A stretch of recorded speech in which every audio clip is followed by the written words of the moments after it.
오늘의 헤드라인 뉴스입니다. 연방준비제도가 이달 기준금리 인하에 나설 것이라는 기대가 커지면서 금 선물 가격이 4개월여 만에 사상 최고치를 경신했습니다. 은 선물 가격 역시 크게 오르며 14년 만에 최고치를 기록해 금리 움직임과 별개로 투자자들의 투심이 안전자산으로 몰리는 양상을 보였습니다. 트럼프 2기 정부의 관세 정책 여파로 8월 대미 수출이 전년 동기 대비 12% 줄며 2년 만에 90억 달러 아래로 내려갔습니다.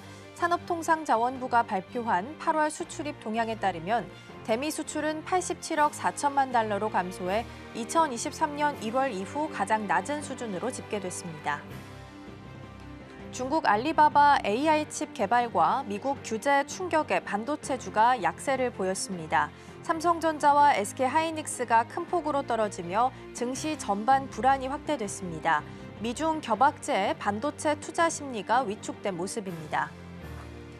2억 원 금융위원장 후보자가 토큰 증권 제도화에는 전폭적 지원 의사를 밝혔습니다. 반면 가상자산은 내재 가치가 없다며 부정적 입장을 고수했습니다. 업계에서는 글로벌 흐름에 역행한다며 강하게 반발했습니다.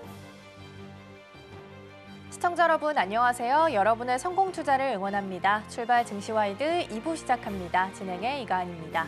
어제 미국 증시는 휴장이었고요. 국내 증시는 어제 1% 넘게 내리면서 마감했습니다.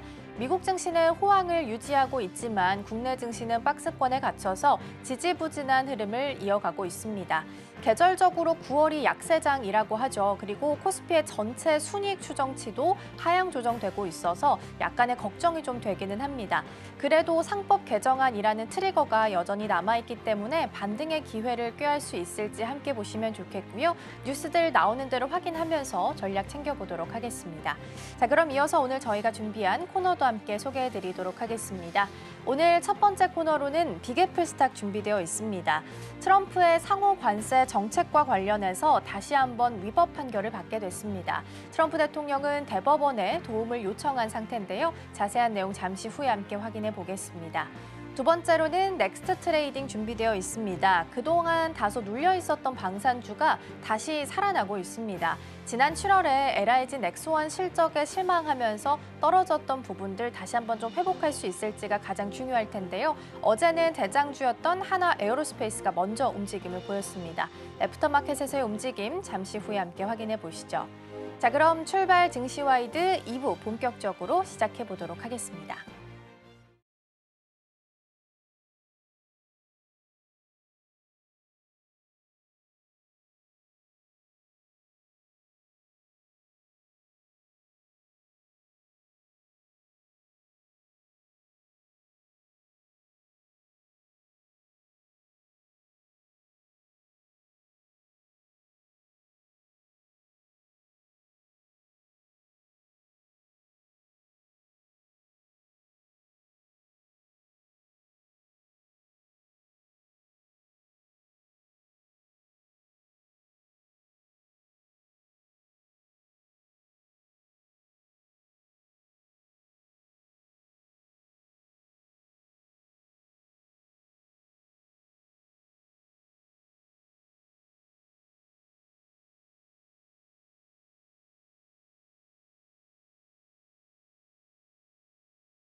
네, 웰스파고가 9월은 계절적으로 약세장이기 때문에 9월의 초입인 지금 포트폴리오를 수정해야 된다라는 이야기를 남기기도 했습니다.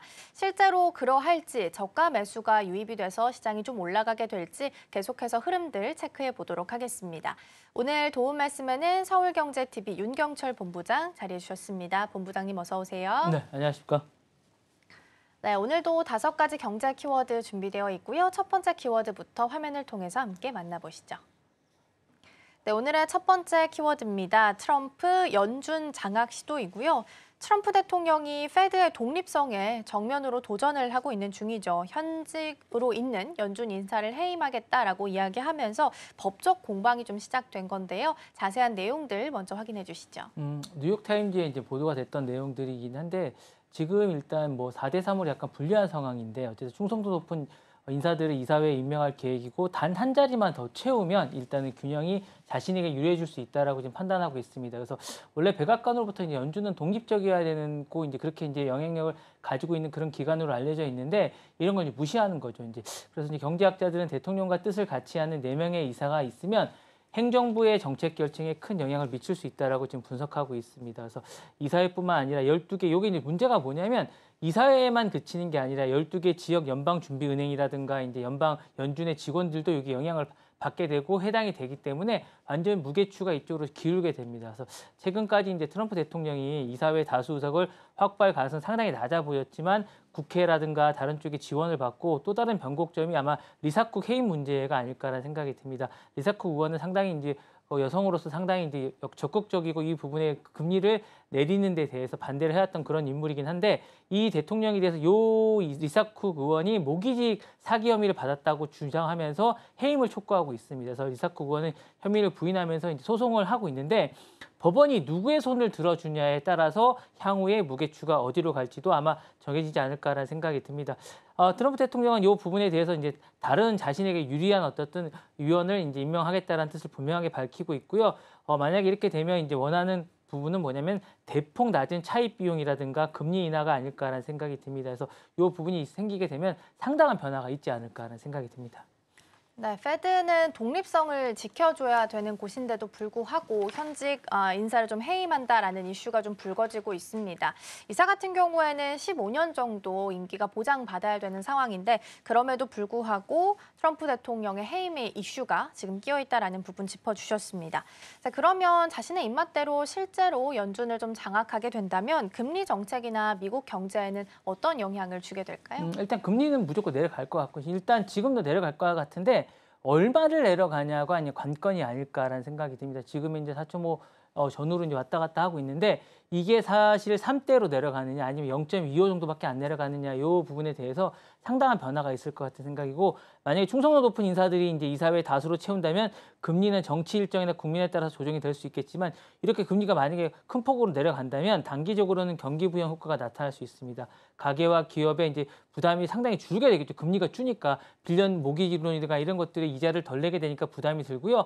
소비와 투자도 당연히 늘게 됩니다. 그리고 증시도 화랑을 띨 가능성이 상당히 높습니다. 그러니까 돈이 뭐 이런 데 묶여 있는 게 아니라 돈을 빼서 상당한 증시에 투자할 가능성이 높기 때문에 금리가 낮아서 이런 부분들은 돈이 많이 돌기 때문에 있게 되겠지만 이게 꼭 좋은 건 아닙니다. 지금 뭐 파웰 의장이 금리를 계속 고정시키고 낮추지 않으려고 하는 이유는 부작용 때문입니다. 금리를 인위적으로 낮추면 물가 상승 압박이 무조건 커집니다. 물가 상승 압박이 커지면 이 부분은 인플레이션이랑 연계되고 국채 금리도 상승하게 되고 정부의 차입금이 지금 적자 규모가 큰데 더 클 수도 있기 때문에 이 부분에 대해서 미국 경제 전반의 건전성 악화가 심화되지 않을까라는 위험이 있기 때문에 이런 부분이 있고요. 또 다른 건 더 중요한 건 연준의 독립성입니다. 이렇게 한번 흔들고 나면 그 다음 대통령도 할 수 있고 다른 또 의회라든가 이쪽도 흔들 수 있기 때문에 지금까지 어쨌든 경제 논리에서 연준은 흘리지 않는다라는 게 분명히 있어서 이거에 맞게 투자자들이 투자를 했는데 이제는 연준도 못 믿겠다 생각하면 아마 파장이 크지 않을까라는 생각이 들고요. 그러면 이것도 세계 금융시장까지 확산되지 않을까라는 생각이 들어서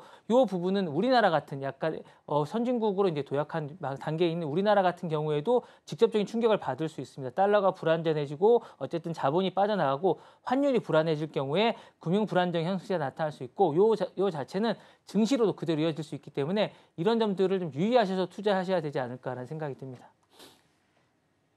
네, 트럼프 대통령의 연준 장악 시도에 대한 내용들 좀 살펴보고 있습니다. 리사쿡 연준 이사에 대해서는 주택담보대출과 관련해서 사기 혐의를 제기를 하면서 해임을 통보한 상태로 보시면 될 것 같고요. 쿡 이사도 이에 대해서 불복 소송을 제기를 한 상태입니다. 일단 현지 시간 29일에 첫 번째 심리가 열렸었는데 이때 법원에서 양측은 현지 시간 2일까지 추가로 증거를 제출해라라고 요구를 한 상황이라서 아마 내일 정도 뉴스들 확인할 수 있을 것으로 전망되고 있습니다. 자, 첫 번째 키워드까지 살펴봤고요. 두 번째 키워드 넘어가 보시죠.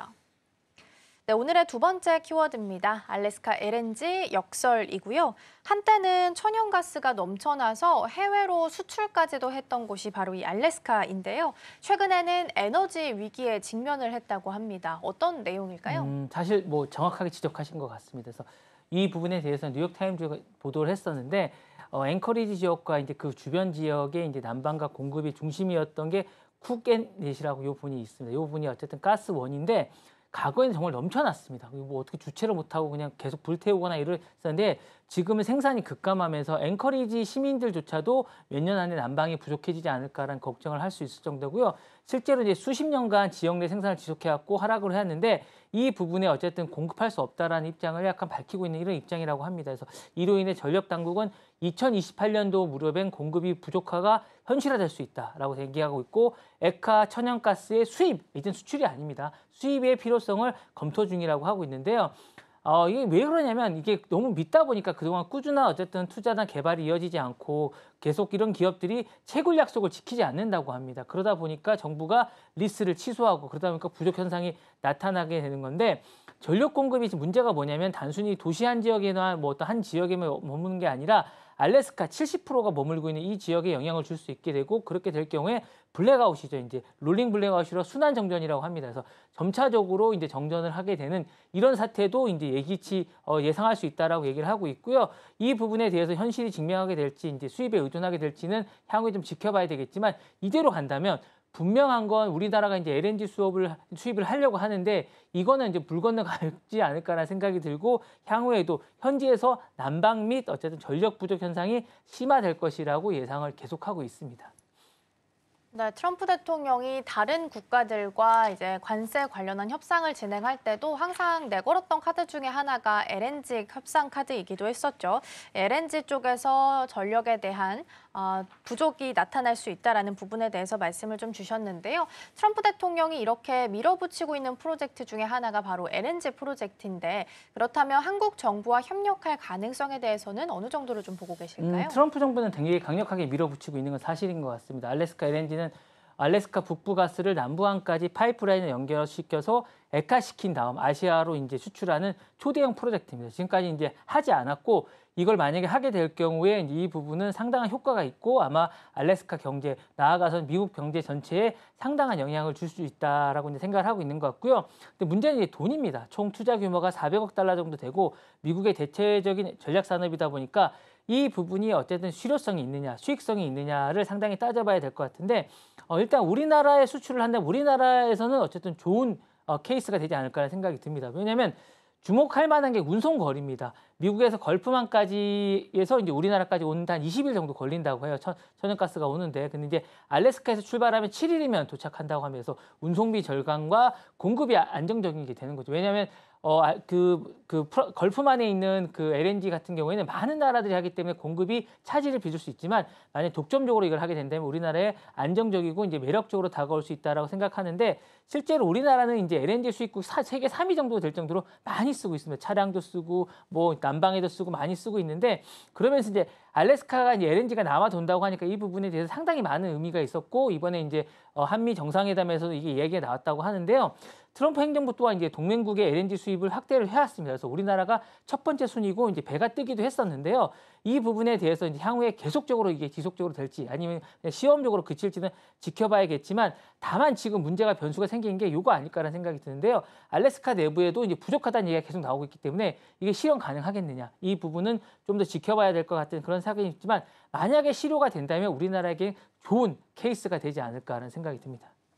네, LNG 프로젝트 관련해서 관련주들, 특히 기자재, 피팅, 밸브나 이런 종목들이 강세를 좀 보이고 있는 상황이긴 합니다. 다만 이제 LNG 프로젝트 관련해서는 사업성이 과연 있을 것이냐, 기대할 만큼 수익을 가져올 수 있을 것이냐라는 부분에 있어서는 여전히 시장에서는 퀘스천 마크가 좀 달려있는 상황이라서 일단은 프로젝트 진행되는 상황들 계속해서 확인을 좀 해보셔야 될 것 같습니다.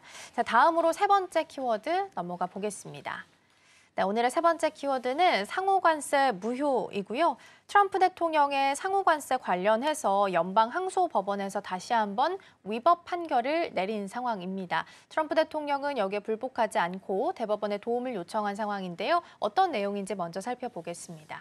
트럼프 대통령의 비상사태와 행정명령의 특징은 일단 나중에 법에 묻겠다라는 것 같아요. 일단 실행을 하고 나중에 법에 묻겠고 모든 거는 대법원 가서 자기가 승부를 좀 보겠다라고 얘기를 하는 것 같은데 이번 것도 마찬가지입니다. 어느 정도 이제 연방법원의 제동이 걸리지 않을까라고 다들 예상하고 있었는데 아니나 다를까 워싱턴 DC 연방순회법원에서 지난달 29일 날 이제 대통령의 상호간세 행정명령이 법적 근거를 갖추지 못했다고 판결했습니다. 그래서 이게 재판부가 이제 이 부분에 대해서 대통령이 국가 비상사태를 여러 가지 선언할 권한은 있지만 그 어디에도 관세라는 건 사실 법의 기준에서 이제 매겨야 되는데 지금 그렇지 않거든요. 대통령이 행정명령으로 자신이 하고 싶은 대로 지금 하고 있는 그런 상황이다 보니까 이 부분에 대해서 어쨌든 이야기를 하고 있고요.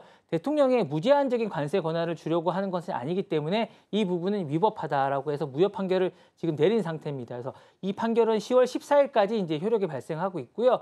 다만 미국 법무부가 즉각 항소하겠다고 밝혔고 이 부분이 어떻게 대법원 가서 판결이 날 것 같습니다. 그래서 대법원 가서 판결이 나면 상당한 많은 변화가 있을 것 같은 생각인데 지금 그대로 유지된다면 상관이 없겠지만 향후에 이 부분에 대해서 이제 변화가 있다라면 우리나라든가 중국 이런 나라들이 상당한 변화가 있을 것 같고요. 이 부분에서는 대통령은 이렇게 얘기하고 있습니다. 이 부분은 정치 편향죄라고 비난하고 있습니다. 민주당 측에 연방법원이 가 있다라고 얘기를 하고 있고 만약 관세를 철회하게 된다면 국가적 재앙이 될 것이고 무역 적자가 불을 보듯 뻔하다. 불공정의 무역 장벽을 더 이상 용납하지 않겠다라고 이야기를 하고 있습니다. 그래서 이 부분에 대해서 향후에 어떻게 될지는 좀 더 지켜봐야 되지 않을까라는 생각이 들고요. 다만 이제 자동차와 철강처럼 무역 확장법 232조에 대해서 이제 근거로 국가안보를 이유로 부과된 관세가 있습니다. 이 부분에 대해서는 영향을 받지 않는다라고 하니까 이 부분을 참고해서 좀 보시는 게 좋을 것 같은 그런 생각이 듭니다. 네, 일단은 5월에 나왔던 1심 내용을 봤을 때는 재판부 3인 모두 전원 찬성하면서 위법 판결이 나온 상태였고요. 이번에 8월에 2심이 나온 상태인데 재판부 11명 중에서 7명이 찬성을 한 내용으로 확인이 좀 되고 있습니다. 일단 대법원의 도움이 필요하다라고 이야기를 한 상황이고 시기상으로 봤을 때는 10월 정도가 되지 않을까라고 예상을 좀 하고 있기는 합니다. 그렇다면 관세가 지금처럼 전면 무효화되게 된다면 주요 교역국들과는 어떠한 변화가 생기게 될까요?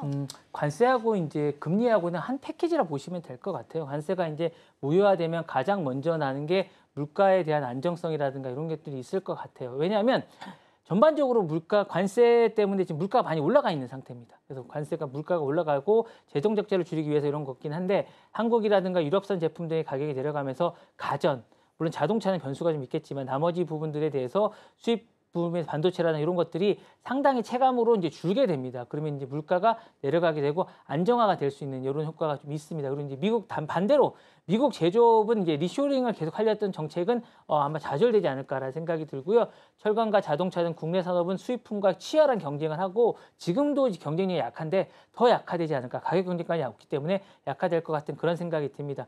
그렇게 만약에 이제 대법원 가서 지금의 어떤 행정명령이 비상사태가 뒤집혀진다면 가장 큰 수혜를 받게 되는 건 중국이라고 보고 있을 것 같습니다. 그래서 전자제품이라든가 기계라든가 철강이 대미 수출이 다시 늘게 될 것이고 미중의 무역 전쟁에서 얼어먹었던 어쨌든 공급망이 다시 풀리게 된다라는 의미가 좀 있을 것 같고요.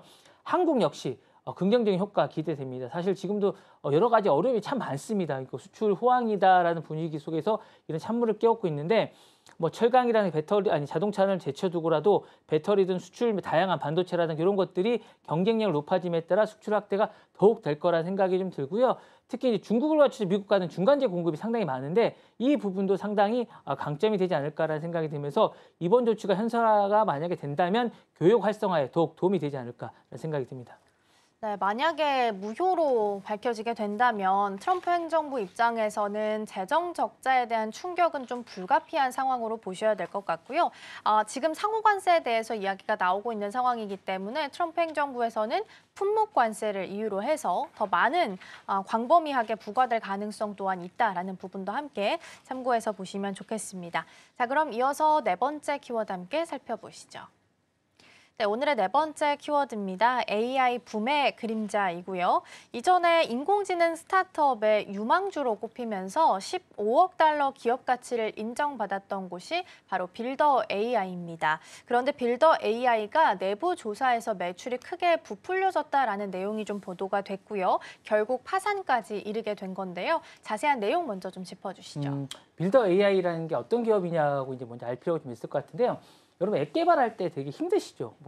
이 사실은 앱이 용어도 많이 알아야 되고 이제 언어도 많이 알아야 되고 상당히 좀 힘듭니다. 그래서 앱을 개발하고 싶은 욕구, 아이디어가 참 많은데 이런 앱을 사실은 개발하고 싶은데 못 개발하는 사람들을 위해서 만든 거라고 생각하시면 돼요. 그래서 빌더 AI는 2016년에 앱 개발을 어쨌든 피자 주문처럼 간단하게 하겠다라고 이제 만들어진 그런 스타트업입니다. 그래서 AI 챗봇이 나샤라를 통해서 앱을 자동 제작한다라고 이제 이야기를 했었고요. 화려한 비전으로 투자자를 사로잡았습니다. 그래서 이게 상당히 화제를 끌었고 실질적으로 투자도 상당히 많이 받았습니다. 그래서 뭐 여러분들이 잘 아시는 MS라든가 카타르 국부펀드라든가 소프트뱅크 다 들어가 있습니다. 그래서 여기서 4억 5천만 달러 엄청난 금액입니다. 그러면서 기업 가치가 최대 15억 달러 정도 될 것이라고 하면서 초반에는 어쨌든 오픈 AI라든가 이런 것과 어깨를 나란히 했습니다. 그러면서 상당히 가치가 있었는데 내부를 들여다보니까 사실상 사기에 가깝다라고 얘기를 하고 있고요. 빌더 AI라는 게 AI가 코딩 작업을 하는 게 아니었습니다. 그래서 우리가 실제 이제 뭔가를 주문하게 되면 실제 개발은 인도에 있는 700여 명의 개발자들이 개발을 했던 거예요. 낮은 개발도상국이나 이런 쪽에 AI 개발을, 그러니까 앱 개발을 이제 맡기면 AI가 저절로 막 며칠 동안 하는 게 아니라 코딩을 하는 게 아니라 이걸 사람이 실질적으로 했다는 겁니다. AI 기계 속에 사람이 들어가 있었다고 보시면 되는 거예요. 기계가 아니라 이런 식이 됐다고 해서 이게 사실은 그러면서 AI라는 명칭은 사실상 포장용이었다라는 비판이 되게 됐고요. 그 정도는 어떻게 보면 뭐 넘어갈 수도 있다고 하는데 더 문제는 재정 불건성입니다. 2024년 재정 매출로 이제 2억 2천만 달러 정도를 주장하면서 수익을 많이 올렸다는데 실질적으로 5천만 달러밖에 안 됐다고 얘기를 해요. 어쨌든 이 부분에 25%도 안 되는 매출을 올렸고 실제 매출도 라운드 트리핑이라고 하죠. 가짜 매출을 주고 받는 방식입니다. 이게 약간 허위로 이제 했다라고 얘기를 하는데 이 부분이 돼서 이제 문제가 되고 있고요. 그래서 이제 채권자들은 어쨌든 이 부분에 이제 있는 크레딧을 3,700만 달러가 남아 있는 걸 동결하면서 이제 유동성차 위기를 맞게 됐습니다. 그러면서 지난 5월에 파산 절차에 돌입했다라고 얘기하고 이게 문제가 뭐냐면 직원이 너무 많았어요. 직원 안에 한 1,000명 정도가 있는데 이분들이 상당한 직원이 일자리를 잃게 됐고 그다음에 투자에 대한 부분이 상당히 거품으로 되지 않을까. 왜냐하면 지금 AI가 상당히 좋다라고 이야기를 하고 있지만 거품론이 계속 나오고 있거든요. 이런 상황에서 어쨌든 이 부분에 대한 투자가 좀 시그러들지 않을까라는 생각이 들고 MS라든가 아마존 같은 이런 부분에서 어쨌든 자신들이 비용을 지불해야 되는 부분도 많이 남아있기 때문에 향후에 이런 데 대한 것들을 이제 투자를 누가 하게 될 것인가 거품론이 나오면서 향후에 더 걱정스럽게 되고 아마 그림자가 되어지는 게 아닌가 생각이 듭니다. 네, 안 그래도 AI 버블론에 대한 이야기가 나온 상황인데 추가적으로 빌더 AI가 파산했다라는 소식까지 함께 좀 짚어주셨습니다. 그러면 지금 현재 상황에서는 AI 버블론에 대해서는 어떻게 판단을 좀 하고 계실까요? 시대적 가능성이 있을까요? 여러 가지로 좀 있는 것 같아요. 말씀하셨던 대로 다시 노력 실제적 가치가 있는데 이게 실제적 가치가 있는 기업과 실제적 가치가 없는 기업은 약간 워싱 기업이라고 하거든요. 그러니까 이 부분에 대해서 이제 정확하게 구분을 해야 되고 맹목적으로 이게 사실은 예전에 여러 가지가 많은 부분이 있는데 이게 이제 뭐 눈으로 이제 피로소 200가지를 이제 뭐 검사한다는 이런 거 사기랑 약간 비슷한 것 같아요. 그러니까 사람이 실질적으로 하는 게 아니라 그 안에서 자신들이 원래 하던 기술들을 다시 재활용한다는가 AI란 기계가 자동화 방식이 아니라 기본적으로 사람의 인력을 동원해서 한다는 건 이게 사실상 다 사기입니다. 그러니까 이런 부분을 잘 투자해서 보실 필요가 좀 있을 것 같고요. 이런 부분에 대한 부분들은 아마 나중에 구분할 수 있는 방법이 좀 있기 때문에 이런 부분들은 향후에 어떻게 될 것인가, 향후에 이 사건을 지적이 되고 있다 했습니다. 실제적 기업을 가진 기업과 그렇지 않은 기업은 어떻게 보느냐? 명확한 수익 구조를 먼저 보셔야 됩니다. 그러니까 투자하실 때도 명확한 수익 구조를 보셔야 되고 외부에 검증된 성능이라는데 이것도 사실은 전문가가 아니면 잘 모르기 때문에 좀 그렇긴 하는데요. 이 부분이 이제 산업 현장에서 실질적 효용 가치가 있느냐, 그냥 말로만 하느냐, 이 부분은 다시 한번 더 들여다볼 필요가 있을 것 같은 생각이 들고 그리고 이제 실제 고객이 있어야 됩니다. 고객이 없으면 안 되는데 그동안에 많은 것들은 고객이 없이 거품만 나왔다, 가치만 인정받았다라는 게 문제이기 때문에 실제 고객과 장기 계약을 맺고 그다음에 수요자들이 있어야 된다는 거죠. 그래서 이런 부분들은 AI 워싱 기업과 차이가 실제 오픈AI를 보시면 계속 고객들이 늘어나고 있지 않습니까? 물론 이게 적자가 되더라도 이게 미래 가치가 되기 때문에 이런 부분들이 실제적으로 존재하느냐 안 하느냐를 꼭 보셔야 되고 AI 워싱 기업은 기술을 공개하지 않고 마케팅만 합니다. 홍보를 많이 하게 되고 그런 부분들을 포장을 잘하기 때문에 매출과 고객 기반이 되지 않는 경우 기업들은 무조건 배제하셔야 된다라고 말씀드리고 투자를 하실 때도 이것 고객과 매출을 꼭 기반으로 보셔야 한다라고 이제 이야기를 말씀드리고 싶습니다. 네. 네, AI 워싱 기업에 대해서 말씀을 좀 주셨고요. 최근에 AI 버블론이 좀 불거지고 있는 상황이고 특히나 성장하는 속도가 조금씩 좀 둔화되고 있는 만큼 관련된 내용들 나오는 대로 함께 살펴보도록 하겠습니다. 자, 마지막 키워드도 함께 만나보시죠. 네, 오늘의 마지막 키워드입니다. 트럼프 2세, 홍콩 이어 도쿄까지이고요. 트럼프 대통령의 차남, 에릭 트럼프랑 관련된 내용입니다. 워낙 암호화폐 시장에서 활발한 좀 활동을 하고 있는 인물이기도 한데요. 홍콩에 이어서 도쿄까지 이렇게 잇따라 암호화폐 행사에 참석하고 있는데 이러한 부분들을 어떻게 해석을 할 수 있을까요? 일단은 이쪽으로 전향한 것 같아요. 트럼프 미디어 그룹은 암호화폐 쪽으로 아예 전략을 바꾼 것 같고 부동산 한계가 있지만 물론 이제 암호화폐는 여러 가지 그런 게 없다고 생각할 수 있고 에릭 트럼프가 이제 2025년 올해죠 3월에 이제 일본의 비트코인의 트레저리 기업입니다. 트레저리 기업이라는 건 이제 마이크로 스트레치 같이 이제 그 비트코인을 사서 이제 수익화하는 이런 기업입니다. 그래서 메타플래닛의 전략 고문으로 활동을 해왔습니다. 이 부분은 이제 미국판, 일본판 이제 마이크로 스트레치라고 하는 기업인데 이 기업은 호텔앱에서 이제 호텔을 원래 하고 있었던 기업이에요. 호텔닷컴이나 이런 것들 하던 그런 사이트인데 메타플래닛이라는 게 요 사이트업에서 이제 암호화폐 중심으로 요것만 거의 요새 하고 있으면서 마이크로 스트래티지를 모델로 삼아서 하고 있고요. 현재 어쨌든 2만 비트코인 정도를 보유하고 있습니다. 우리나라 돈은 20억 달러 이상을 갖고 있다라고 이제 말씀드릴 수 있을 것 같은데 대표적인 바이어가 이제 이 부분에 하고 있다라고 말씀드리고 싶은데 최근에 주주총회가 열렸습니다. 그래서 열리고 있는데 이 부분에 대해서 어제 열렸었는데 이 부분에 대해서 어쨌든 승인을 하게 됐고 참여하면서 자신의 이제 존재감을 알렸다라고 말씀드리고 싶습니다. 근데 문제는 지금 에릭 트럼프가 일본만 가는 게 아니라 아시아 전역 그리고 나아서는 중동 지역까지 진출하면서 많은 것들을 얘기하고 있고 뭐 비트코인이 실질적으로 가능할지 모르겠지만 100만 달러까지 간다라고 이야기를 하고 있을 정도로 이제 자신감을 내비치고 있는데요. 홍콩에서는 8월 28일부터 29일까지 홍콩 비트코인 아시안 컨퍼런스에서 연사로 참여해서 자신의 존재감을 뽐내고 있습니다. 그래서 이 부분은 이제 단순한 어쨌든 투자를 넘어서 정치, 금융 네트워크까지 하게 있다는 거, 특히 트럼프 대통령의 차남이라는 어떤 특수 관계란 이런 것들 존재감을 하면서 미국이 암호화폐에 대해서 계속 긍정적이고 계속 투자를 할 것이다라는 의미를 내비치면서 암호화폐에 대한 어떤 장밋빛 미래를 제시하고 있는 게 아닌가라는 생각이 듭니다. 네, 에릭 트럼프와 암호화폐 사이의 관계에 대해서 좀 살펴봤습니다. 홍콩에 이어서 도쿄까지 이렇게 아시아에 있는 암호화폐 행사들에 좀 참석을 하고 있는 상황인데요. 그렇게 일본이나 홍콩을 중심으로 해서 암호화폐 네트워크가 강화되게 된다면 한국과 같은 아시아 국가들의 전략은 어떻게 달라져야 되는 걸까요? 아시아는 여러 가지 부분이 좀 있을 것 같아요. 그러니까 이런 부분은 긍정적인 효과는 있을 것 같은 생각이 분명히 듭니다. 그러니까 왜냐하면 에릭 트럼프가 전략검으로 참여해서 글로벌 시장에서 정치적 후환까지 더해지면서 좋을 것 같고 우리 시장에도 이런 부분들이 긍정적인 것으로 있습니다. 지금도 한국도 이런 부분에서 이제 트럼프 그룹과 많은 것들을 하고 있는 걸로 제가 알고 있으면서 이게 실질적으로 이제 실체가 본격적으로 드러난다면 그리고 나타나서 자신이 언급을 해준다면 상당한 영향이 있을 것 같은 그런 생각이 있고요. 긍정적으로 이제 비춰질 수도 있을 것 같은 그런 생각이 듭니다. 다만 전문가들은 이런 대규모 매입이 단기적으로는 비트코인을 이제 끌어올릴 수 있고 암호화폐를 상승장으로 이끌 수 있겠지만 동시에 변동성 확대도 이제 커진다라고 이야기를 하고 있습니다. 그러니까 요 점을 분명하게 계속적으로 올라갈 수 있는 그런 게 아니기 때문에 예전에 과거에 어쨌든 뭐 튤립 사건이라든가 이런 거 마찬가지로 이런 걸 잘 보셔야 될 것 같고요.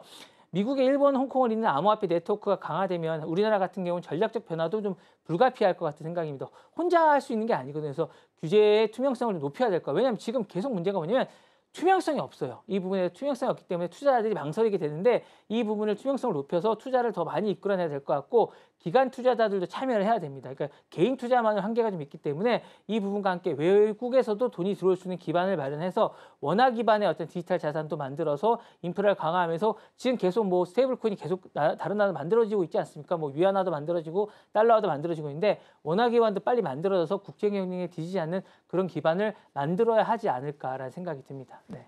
네, 원화 스테이블 코인은 정책적으로 추진이 좀 되고 있는 상황이지만 여전히 지지부진한 이슈들이 좀 있기도 하죠. 그리고 서클 사장이 방한했을 때도 원화 스테이블 코인보다는 달러 스테이블 코인 쪽으로 가자라는 이야기들도 내놨다고 하니까 관련된 내용들도 함께 확인해 보시면 좋겠습니다. 자, 이렇게 해서 5가지 경제 키워드 살펴봤고요. 본부장님과는 여기서 인사 나누겠습니다. 오늘 말씀 고맙습니다. 네, 감사합니다.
어제 정규장 마감 이후 시장은 어떤 흐름을 보였을까요? 애프터마켓에서 유독 눈에 띄었던 종목들, 오늘 장에 어떤 힌트 줄 수 있을지 함께 살펴보시죠. 먼저 상승률 상위 종목부터 살펴보겠습니다. 제닉스 로보틱스가 24% 이상 급등했고요. 삼양컴텍 19%, 나우로보틱스도 11% 올랐습니다. 테크윈과 TXR 로보틱스까지 나란히 10% 안팎의 오름세 보였습니다. 다음으로는 하락률 상위도 살펴보겠습니다. RS 오토메이션이 25% 이상 하락을 했고요. 또 젠백스는 13% 떨어졌습니다. G2G 바이오 10%, 한솔케미칼 9%, VT까지도 8%대 낙폭을 그렸습니다. 애프터마켓에서 투자자들의 시선이 향했던 종목들, 그 이슈 자세히 살펴보겠습니다. 넥스트 트레이딩 지금 시작합니다.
네, 계속해서 넥스트 트레이딩으로 이어가 보도록 하겠습니다. 오늘 첫 번째 종목은 오랜만에 포스코 인터내셔널 살펴보겠습니다. 애프터마켓에서 주가가 3% 넘게 올랐고요. 좋은 소식도 함께 들려왔습니다. 자세한 내용 먼저 좀 짚어주시죠. 네, 포스코 인터내셔널은 어제 미국 전기차 업체와 대규모 계약을 맺었다는 소식이 전해지면서 어제 주가가 좀 상승을 했습니다. 북미 최대 전기차 업체와 6천억 원 규모의 구동 모터코어 공급 계약을 맺은 건데요. 사실 구동 모터코어는 전기차의 심장이라고 불리기도 합니다. 이 배터리에 저장된 전기를 바퀴를 돌리는 힘으로 바꿔주는 역할을 하는 부품인데요.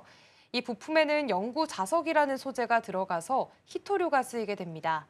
지금까지는 전 세계 희토류의 대부분을 중국에서 공급받아 왔습니다. 그래서 중국에 대한 의존도를 낮추는 게 완성차 업체들의 가장 큰 고민이었는데요. 포스코 인터내셔널은 북미와 호주, 아시아 여러 업체들과 손을 잡고 중국산을 쓰지 않는 공급망을 구축한 겁니다. 지금까지 확보한 물량만 8,500톤에 달하고요. 이번 수주가 가능했던 배경이 바로 이 탈중국 공급망 전략 덕분이라는 분석이 나오고 있습니다. 네, 사실 희토류를 정제하기 위해서는 환경 오염이 굉장히 많이 유발된다고 합니다. 그래서 보통 선진국에서는 잘 하지 않는 편이고 이러한 공급망 꽉 잡고 있는 게 사실 중국이다 보니까 여러 가지 무역과 관련된 갈등이 나타날 때마다 이 희토류를 그 협상의 카드로 사용하는 경우가 굉장히 많았었거든요. 근데 이번 계약이 시장에서는 어떤 의미로 받아들여지고 있는지 희토류랑 관련해서 좀 엮어본다면 어떻게 해석을 좀 할 수 있을까요? 네, 일단 이번에 이렇게 공급망을 좀 다변화하게 되면서 안정성을 갖추게 됐습니다. 미중 갈등이 길어지게 되면서 중국이 희토류 수출을 제한할 수 있다라는 불안감이 계속해서 나오기도 했는데요. 실제로 미국이 쓰는 희토류의 70% 이상이 중국산일 정도입니다. 그렇기 때문에 중국에 의존하지 않는 그런 공급망을 갖추고 있는 포스코 인터내셔널의 가치가 이번에 높게 평가가 된 거고요. 또 이번 계약이 단순히 한 건으로 끝나는 게 아니라는 점도 중요합니다. 이미 현대차 유럽향 168만 대, 미국 메타플랜트 아메리카향 272만 대 물량도 미리 따낸 상태인데요. 여기에 이번 계약까지 더해지면서 누적 공급 규모가 3,500만 대 이르게 됐습니다. 폴란드와 멕시코, 인도 등 해외 생산 거점도 빠르게 넓혀가고 있고요. 결국 시장에서는 성장 로드맵이 확실하다라는 신호로 받아들여졌고 그 기대감이 애프터마켓 주가 상승으로 이어지게 됐습니다. 네, 일단은 수주 소식과 관련해서 오랜만에 움직임을 보였던 상태였고요. 오늘도 다행히 추가적인 상승을 이어가긴 합니다. 4.9% 정도 5%대 가까운 상승률 현재 프리마켓에서 나타나고 있습니다. 자, 다음 종목 하나 에어로스페이스 보도록 하겠습니다. 방산이 조방 원중에서 가장 좀 눌려 있는 섹터 중에 하나였는데 다시 한번 좀 꿈틀대는 움직임 나타나고 있고요. 대장주인 한화 에어로스페이스가 어제 주가가 3% 넘게 애프터마켓에서 오름세를 시연을 했습니다. 자세한 내용 먼저 살펴주시죠. 네, 이번에 주가가 올랐던 첫 번째 배경으로는 동유럽 최대 방산 전시회 소식이 있었습니다. 오늘부터 폴란드에서는 MSPO 2025가 열리게 되는데요. 한화 에어로스페이스를 비롯해서 한화 시스템, 한화 오션, 현대로템, 한국항공우주산업 같은 주요 업체들이 총출동하게 됩니다. 특히나 폴란드는 최근 5년 동안 우리 방산 수출의 46%를 차지할 만큼 핵심 시장으로 꼽히고 있습니다. 이번 전시회에서는 잠수함과 전차, 전투기, 방공체계까지 이렇게 차세대 무기들이 대거 전시될 예정이기 때문에 현지의 관심도 상당합니다. 여기에다가 유럽이 2035년까지 국방비를 GDP 대비 5% 수준으로 올리기로 합의한 점도 기대감을 키우고 있는데요. 단순히 무기 전시뿐만이 아니라 앞으로 유럽 시장에서 K방산의 입지를 얼마나 넓혀갈 수 있을지 그렇게 가늠할 수 있는 기회라는 점에서 투자자들이 선제적으로 반응을 하게 됐습니다. 네, 일단 방산 전시회 일정을 앞두고 방산주들이 오름세를 시연을 했다라는 부분입니다. 일단은 방산 전시회는 우리 시간으로는 아마 3일부터 시작이 될 거기 때문에 좀 시간이 필요한 2일부터 시작을 했기 때문에 조금 더 체크를 해봐야 되는 뉴스들이 있을 것 같고요. 추가적으로 해외 언론 보도도 주가에 영향을 같이 주기도 했습니다. 구체적으로 어떤 내용이었을까요? 네, 영국 경제지인 이코노미스트의 보도가 이제 있었는데요. 국내 방산주들 관련해서 내용이 나왔습니다. 이 매체는 최근 글로벌 방산 시장에서 한국과 터키를 집중적으로 다뤘습니다. 이 한국은 이미 미국에 이어서 세계 2위 무기 수출 잔고를 기록하고 있는데요. 특히나 탱크와 하포 분야에서는 세계 1위로 과거 미국과 러시아, 유럽이 차지하던 자리를 매우 빠르게 메우고 있다는 분석이 나왔습니다. 이 기사에서 폴란드가 한국 방산의 최대 시장으로 꼽혔다는 점도 투자자들의 시선을 끌었습니다. 폴란드를 교두보 삼아서 유럽 시장 전체로 확장할 수 있다는 신호로 읽히게 됐고요. 실제로 이날 이 한화 에어로스페이스가 장중 4% 넘게 오르기도 했고 또 하나오션과 LIG 넥스원 등 관련주들이 어제장에서 줄줄이 상승하는 모습을 보였습니다. 결국 한국 방산의 위상 강화가 시장에서도 다시 한번 확인이 됐습니다. 네, 오늘도 추가적으로 상승불은 켜져 있습니다. 1.3% 오름세 시연을 하고 있고요. 한화 에어로스페이스 같은 경우에는 이전에 황제주 도달할지 말지 굉장히 관심 많았었는데 일단 밀리고 나서 지금은 92만 8천 원 선에서 가격을 만들어내고 있습니다. 방산 전시회는 폴란드 시간으로 9월 2일부터 5일까지이기 때문에 우리 시간으로는 아마 내일부터 뉴스들 나오는 대로 함께 체크가 가능할 것으로 보입니다. 자, 다음 종목 넘어가 보겠습니다. 이번에는 삼성전기 살펴볼 거고요. 애프터마켓에서 주가가 1% 넘게 올랐습니다. 자세한 내용 먼저 짚어주시죠. 네, 삼성전기가 좀 주목을 받았던 이유는 대신증권에서 실적 상향 전망을 내놨기 때문입니다. 리포트에 따르면 삼성전기는 3분기 영업이익이 약 2,507억 원 정도로 예상이 되고 있는데요. 이는 시장 전망치를 웃도는 수준입니다. 2022년 3분기 이후 분기 기준으로는 최대 규모의 영업이익이 될 수 있다는 분석입니다. 특히나 주력 사업인 MLCC와 또 FC BGA 같은 고부가가치 제품의 매출이 빠르게 늘고 있는 게 실적 개선을 이끌고 있습니다. MLCC는 흔히 전자산업의 쌀로 불릴 만큼 필수 부품인데요. 전기를 저장했다가 필요한 순간에 내보내는 역할을 합니다. 자동차의 전장화, 자율주행 확대, 그리고 AI 데이터 센터 전력 사용량 증가 같은 흐름들이 겹치게 되면서 고용량 MLCC 수요가 급격히 늘어나고 있습니다. 삼성전기의 MLCC 가동률은 상반기에 96%를 기록했고요. 하반기에는 98%에 육박할 것으로 전망이 되고 있습니다.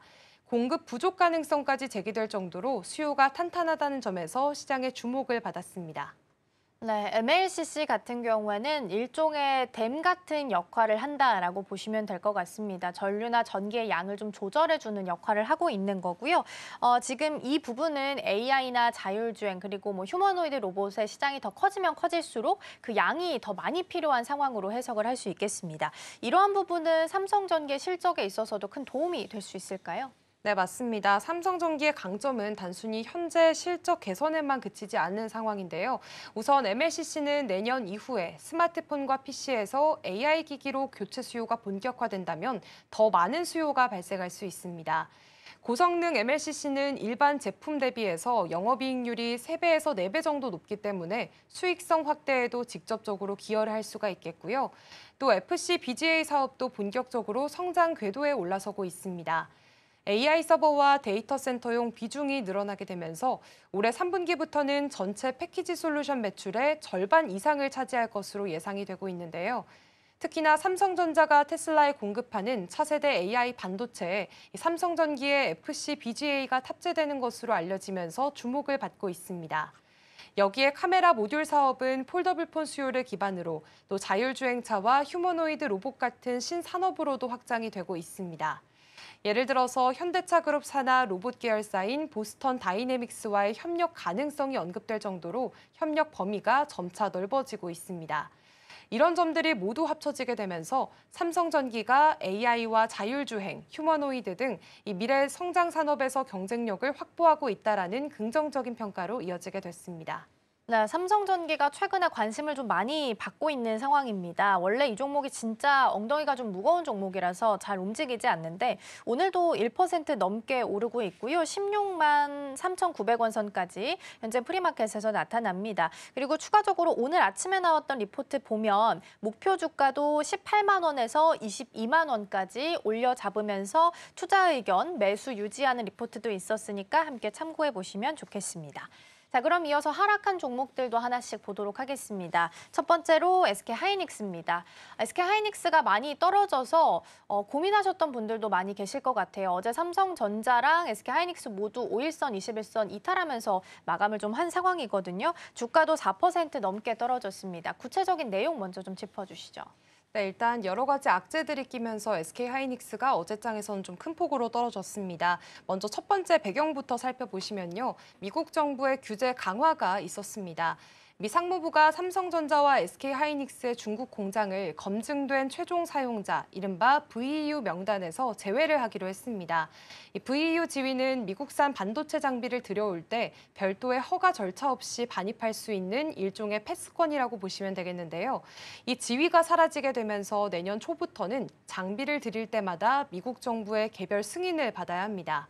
단기적으로는 120일 정도 유예 기간이 있기 때문에 당장 공장 가동에는 차질이 생기지는 않겠지만 장기적으로 봤을 때는 문제가 될 수 있습니다. 공장 업그레이드나 최신 장비 반입이 막히게 된다면 생산 라인이 점점 낡아지고 또 기술 경쟁력이 떨어질 수 있다는 우려가 커지고 있고요.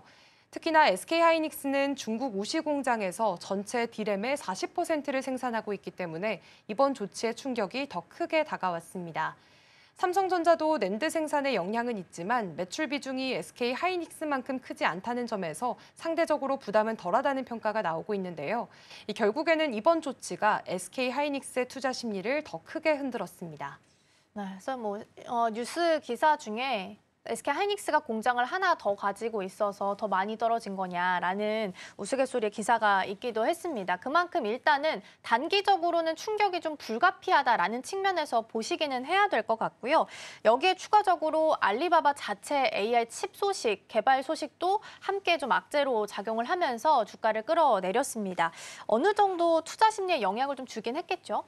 네, 맞습니다. 이번에는 중국 알리바바의 발표도 이 하락에 한몫을 했습니다. 알리바바가 엔비디아의 H20 칩을 대체할 수 있는 자체 AI 칩을 개발했다라고 전했는데요. 알리바바는 엔비디아의 주요 고객사인데 이제 의존도를 낮추고 중국 내 파운드리에서 직접 칩을 생산하겠다는 겁니다. 이 소식이 전해지면서 그날 엔비디아와 AMD 같은 미국 반도체주가 급락을 했고요. 필라델피아 반도체 지수도 3% 넘게 떨어지기도 했습니다. 이렇게 글로벌 반도체 투자 심리가 전반적으로 얼어붙은 상황에서 국내 메모리 기업인 SK하이닉스에도 부정적인 영향이 끼친 겁니다. 여기에 미국의 대중규제 강화까지 맞물리게 되면서 중국이 반도체 자립을 더 가속화할 것 아니냐는 불안감까지 커졌습니다. 결국 공급망 재편 압력과 또 중국 기업들의 추격 가능성까지 동시에 부각이 되면서 투자자들에게는 더욱 민감했던 하루가 됐습니다.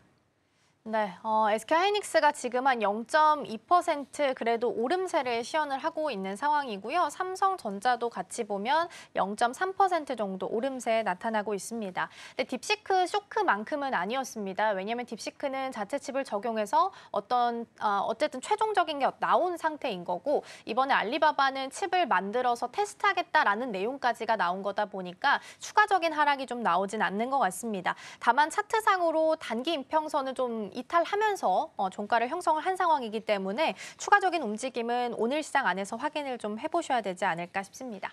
자, 다음 종목 넘어가 보겠습니다. LG화학이고요. 애프터마켓에서 주가가 2% 넘게 떨어졌습니다. 하락 배경 먼저 좀 짚어주시죠.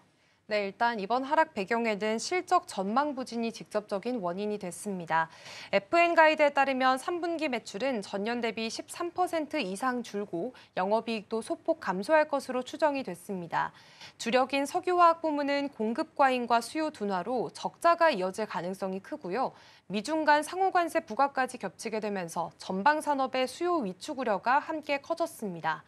특히나 LG화학이 미래 먹거리로 제시했던 3대 신성장 동력, 즉 전지 소재와 친환경 소재, 신약 사업도 이번 분기에서는 모두 주춤한 모습이 예상이 되고 있습니다.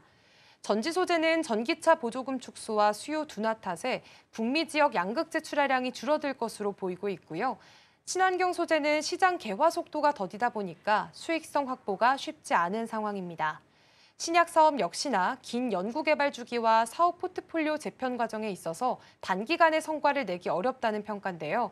투자자 입장에서는 단기적인 성적표가 아쉬울 수밖에 없는 구조입니다.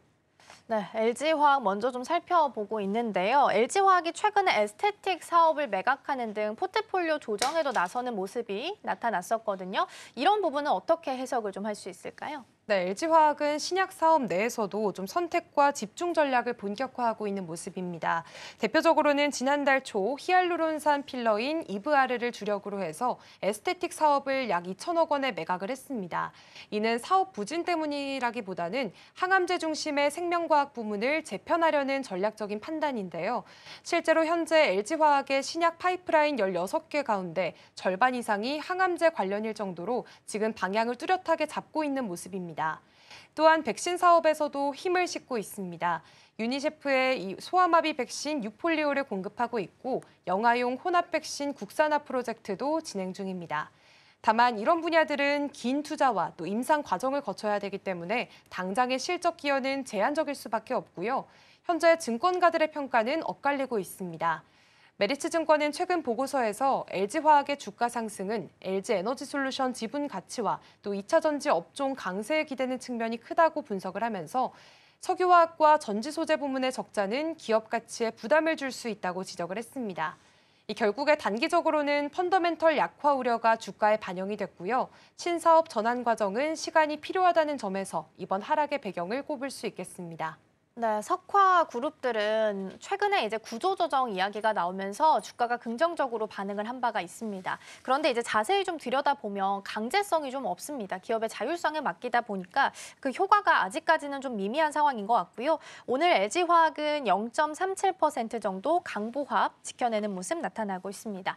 자, 이렇게 해서 넥스트 트레이딩 종목들 하나씩 살펴봤습니다. 김고은 앵커와는 오늘 여기서 인사 나눌게요. 오늘 말씀 고맙습니다. 고맙습니다.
전일장 이슈 오늘장 분위기 짚어보겠습니다. 개장까지 10분 남은 시점 스타포인트 시작하겠습니다. SCB 이민 전문가와 함께합니다. 어서 오십시오. 네, 안녕하세요.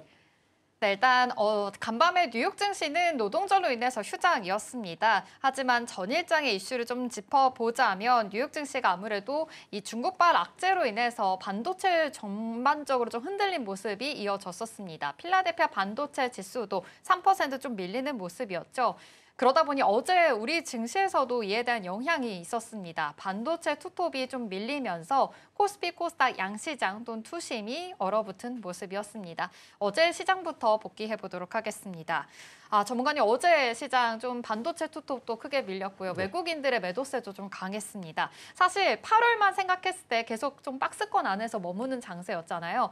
9월 들어서 좀 더 기대감을 가지고는 있었는데 9월이 약세장이다 이런 말도 있습니다. 이 앞으로의 주가 흐름들이나 앞으로의 상황도 좀 어떻게 예측해 보면 좋을까요?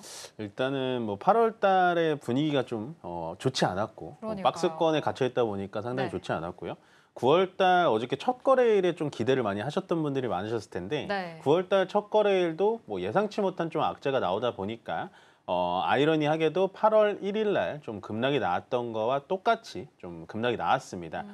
다만 이제 8월 달과 좀 비교를 하자면요. 8월 달 자체는 정고점을 계속해서 넘으려는 노력을 좀 많이 했었는데 정부 정책에 따라서 갑자기 좀 안 좋게 흘러가다 보니까 주가가 좀 떨어진 모습이고 9월 달 같은 경우에는 우리나라의 시가총액, 그러니까 우리나라 코스피를 대부분을 차지하고 있는 반도체 쪽에 대해서 악재가 쏟아져 나오다 보니까 전체적으로 시장이 좀 눌렸다라는 모습을 볼 수 있을 것 같습니다. 다만 저는 뭐 9월 달 첫 거래일이 떨어졌다고 해서요. 계속해서 시장이 하락할 거라고 보여지진 않습니다. 그에 따라서 뭐 시장이 당연히 기술적인 반등, 단기적인 반등은 좀 나올 수 있을 거라고 보여지고요. 전체적으로 시장 많이 순탄치는 않겠지만 우리나라 정책적인 부분에 대한 이슈, 거기다가 어저께 정기국회도 또 개최가 됐기 때문에 전체적인 상법 개정안, 그러니까 코리아 디스카운트에 대해서 상법 개정안이 조금 더 이뤄진다면 미국 증시가 좀 지지부진할지언정 조금 올라갈 수 있을 가능성은 있어 보인다라고 긍정적인 뷰를 전달해드리고 싶고요.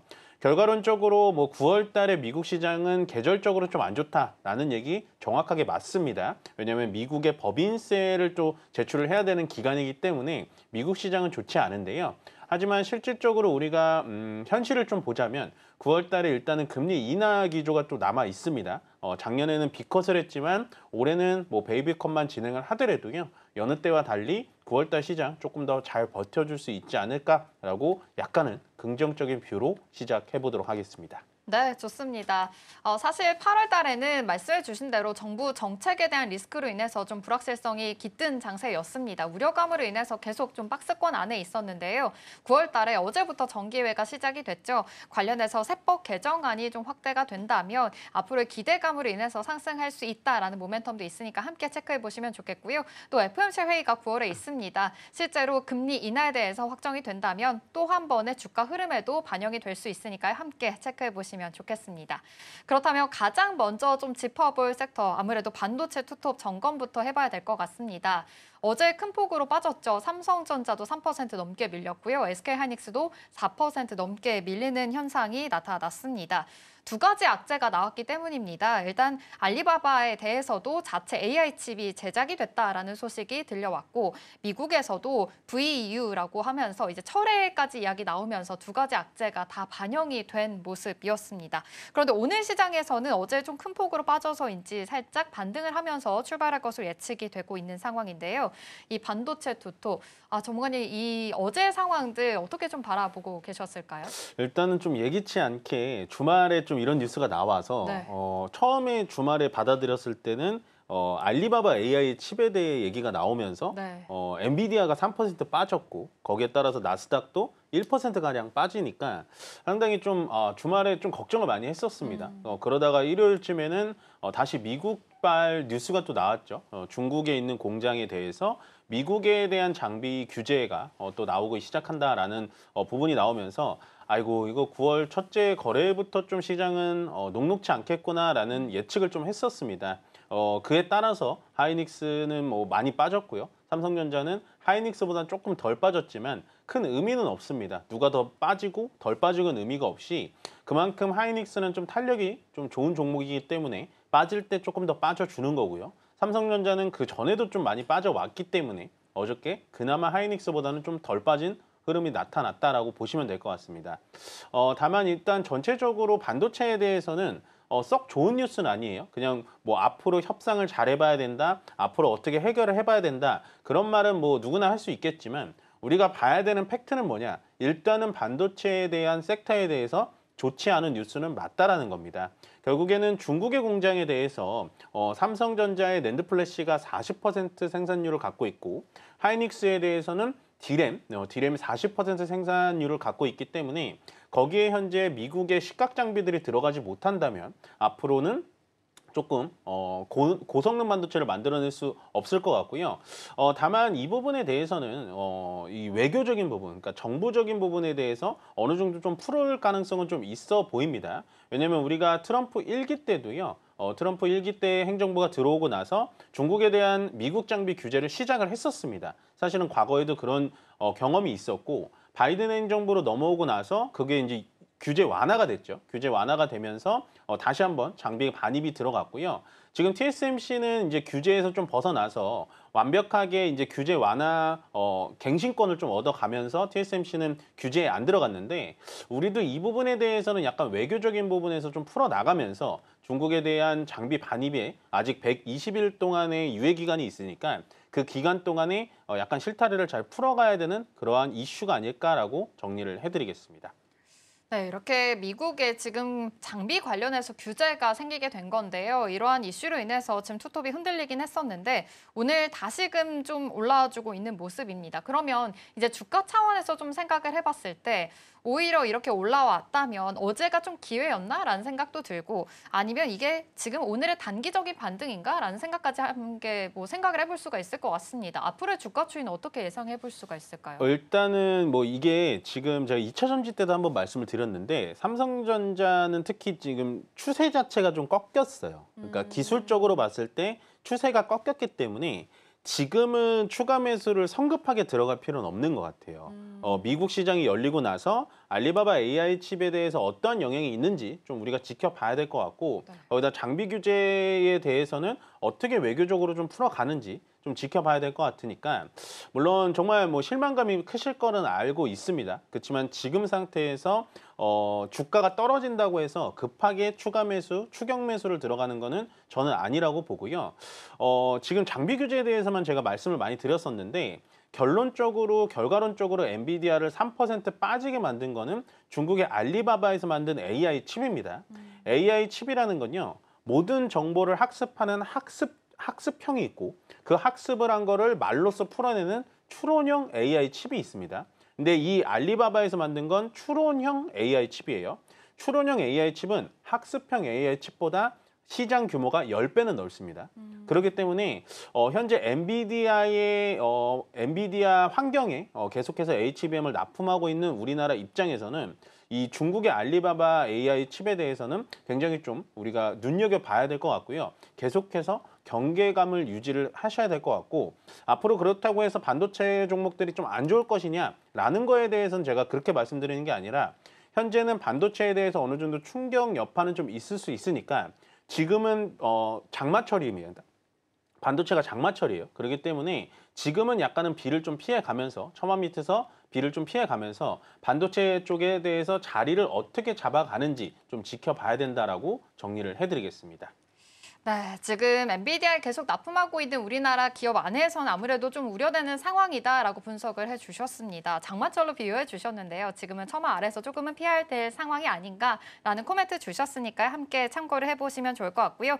일단 이 반도체 투톱은 지금 상승 출발할 것을 예측하고 있으니까요. 오후장까지 계속해서 상승부를 켜줄 수 있을지 주목해 보시면 좋을 것 같습니다. 본격적으로 우리 시장 출발해 보도록 하겠습니다.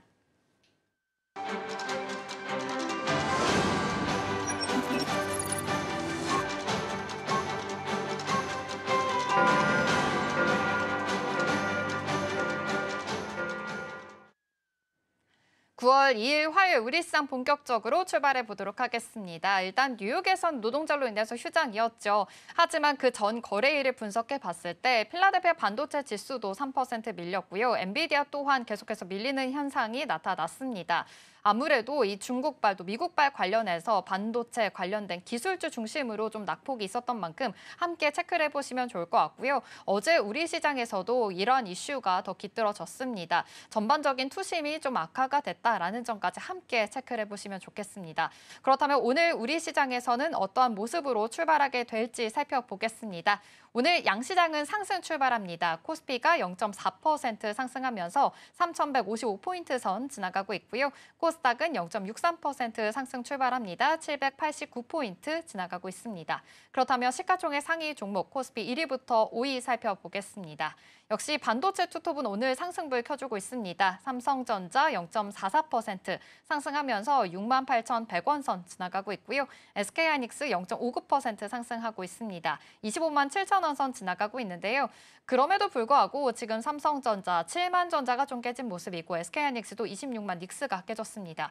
앞으로의 주가 추이가 어떻게 흘러가게 될지 계속해서 주목을 해보시면 좋겠습니다. LG 에너지솔루션 0.29% 상승 출발합니다. 35만 원 선 지나가고 있고요. 삼성 바이오로직스가 다시 100만 원 위로 올라왔네요. 0.7% 상승하면서 지나가고 있습니다.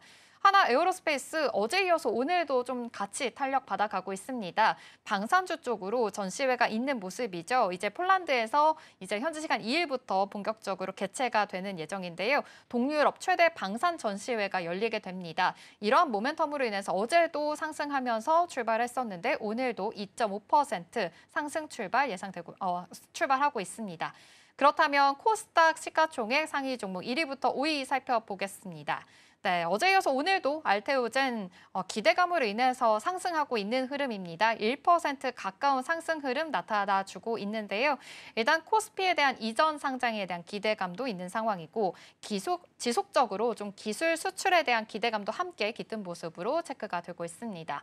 에코프로비엠은 0.2% 하락하고 있고요. 파마 리서치도 0.3% 하락하고 있습니다.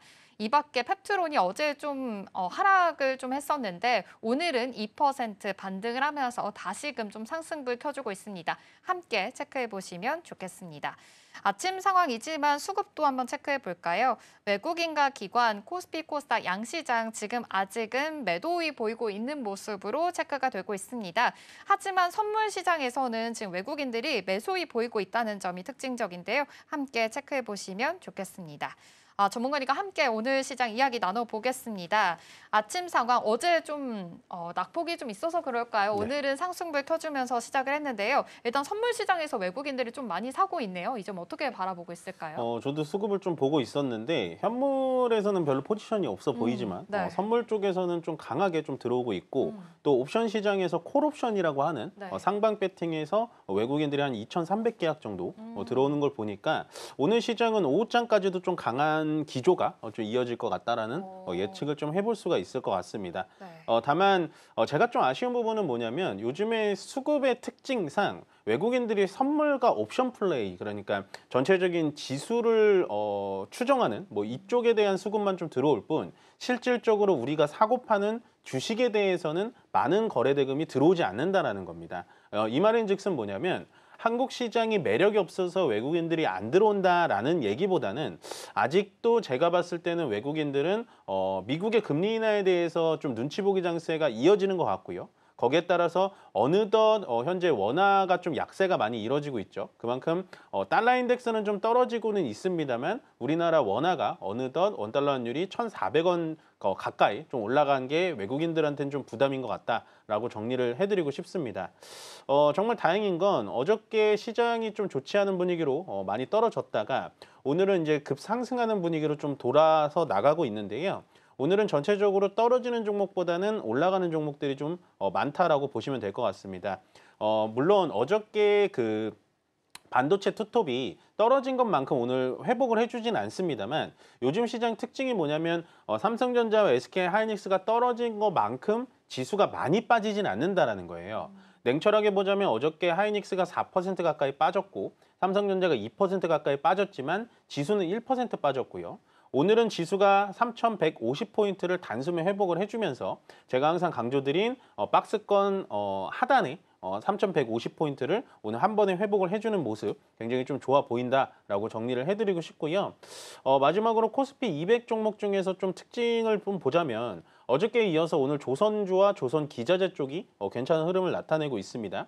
거기에 따라서 역시나 조방 원전이라고 불렸던 전력기기 쪽에도 오늘 괜찮은 흐름 나타내주고 있고 뭐 일단은 지금 뭐 뉴스가 잡히지는 않습니다만은 인터넷 IT 쪽에서 네이버의 오랜만에 급상승이 좀 나와주면서요. 전체적으로 시장은 괜찮은 흐름으로 나타내주고 있고 코스닥 쪽에서는 오늘 로봇주들이 또 괜찮은 흐름 나타내고 있습니다. 액추에이터 쪽에 하이젠 R&M 괜찮은 흐름 나타내고 있고요. 로봇 부품 쪽에서 SPG 같은 종목들도 괜찮은 상승폭 보여주고 있으니까 계속해서 시장 집중해보면 좋을 것 같고요.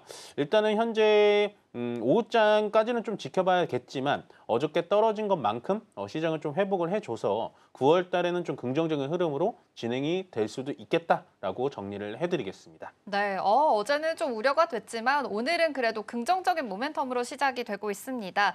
상반기 좀 주도주였던 조방원 섹터뿐만이 아니라 로봇주라든지 여러 가지 좀 섹터 안에서도 순환매가 좀 돌고 있는 모습이니까요. 함께 체크를 해보시면 좋겠습니다. 그렇다면 이어서 좀 반도체 쪽으로 계속해서 좀 투자 포인트를 세워볼까 합니다. 어제 이 삼성전자, SK하이닉스가 좀 많이 빠진 가운데 이 반도체 밸류체인 안에서는 상승하는 종목이 있었거든요. 바로 테크잉이었습니다. 어제 10% 강한 상승 흐름이 있었고 오늘 시장에서는 다소 좀 소폭 하락하고 있긴 하지만 이 안에서의 옥석 고르기도 좀 있어야 된다라는 생각이 좀 들어서요.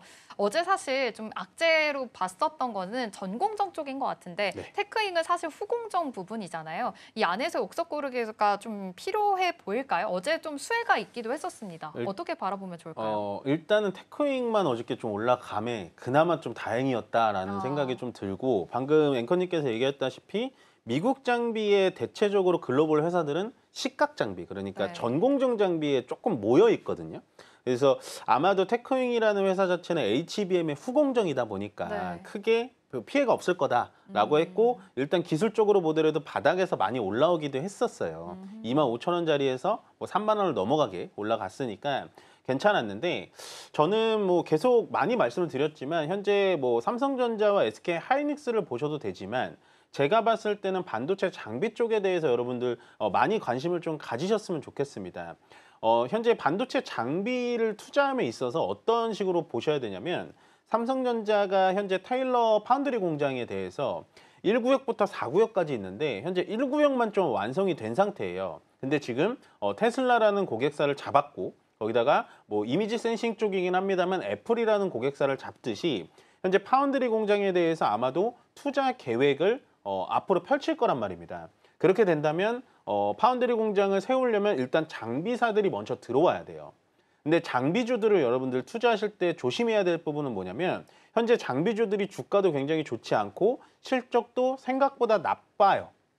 그렇게 좋지는 않습니다. 근데 장비주들의 특징상 삼성전자라는 큰 종목들, 그러니까 반도체의 큰 형님이 장비에 대해서 발주를 시작합니다라고 얘기를 하면 그때부터 주가가 올라가고요. 그러면은 장비사들은 그 장비 발주를 받아서 재무제표가 좋아지겠죠. 그 재무제표가 많이 올라와서 영업이익이 올라가게 되면 그때가 장비사들은 고점입니다. 그렇기 때문에 투자에 대한 이 머리 쓰임 자체를 반박자 정도 빠르게 좀 돌리셔야 된다라고 보여지고요. 저는 이번에 삼성전자가 분명히 파운드리에 대해서 사업 투자 발표를 진행을 할 것이라고 보여지기 때문에 앞으로 삼성전자 향해 장비주들에 대해서 조금씩 모아 가신다면 오히려 삼성전자를 매수하시는 것보다 훨씬 더 계좌에는 도움이 되지 않을까라는 생각이 들기 때문에 아직도 저는 반도체 장비 쪽에 대해서는 좀 긍정적인 모멘텀이 있다라고 정리를 해드리겠습니다. 네, 사실 투자자 입장에서는 반도체 투톱만 좀 바라봤었는데 이제는 조금 더 시선을 넓혀서 삼성전자 향해 장비주 쪽으로도 바라보면 좋을 것 같다라는 코멘트 주셨습니다. 그렇다면 파운드리 시장 얘기해 주셨는데 여기서 좀 점검할 부분이 또 있어서요. 네. 사실 이 TSMC 점유율이 나왔습니다. 지금 사상 처음으로 70%를 넘었다라는 이야기가 나왔는데 삼성전자와의 격차가 더 벌어졌거든요. 네. 이건 또 어떻게 해석을 해보면 좋을까요? 어제 뉴스를 보고 조금은 좀 마음이 좀 안 좋았죠. 왜냐하면 네. 이게 또 제가 너무 옛날 얘기를 하면 좀 그렇긴 합니다만 예전에 사실 TSMC가 35% 가져갈 때 삼성전자가 한 30% 가져갔었거든요. 그러다가 지금은 TSMC가 70%를 가져가고 네. 삼성전자는 예전에 반도 못하게 지금 완전히 떨어져 있는 상태예요. 그만큼 TSMC의 이 파운드리 산업이 엄청나게 컸다라고 보여지고요. 점유율 자체도 70%를 가져가고 있다라는 건 네. 거의 모든 회사들이 TSMC한테 만들어 달라고 줄 서고 있는 거나 마찬가지인 네. 거예요. 그래서 TSMC의 점유율이 올라가고 삼성전자 떨어지고 거기다 밑에 중국 업체들도 다 떨어졌습니다. 점유율이. 근데 사실은 저는 이제 예전 같으면은 정말 안 좋네요라고 말씀을 드리겠지만 네.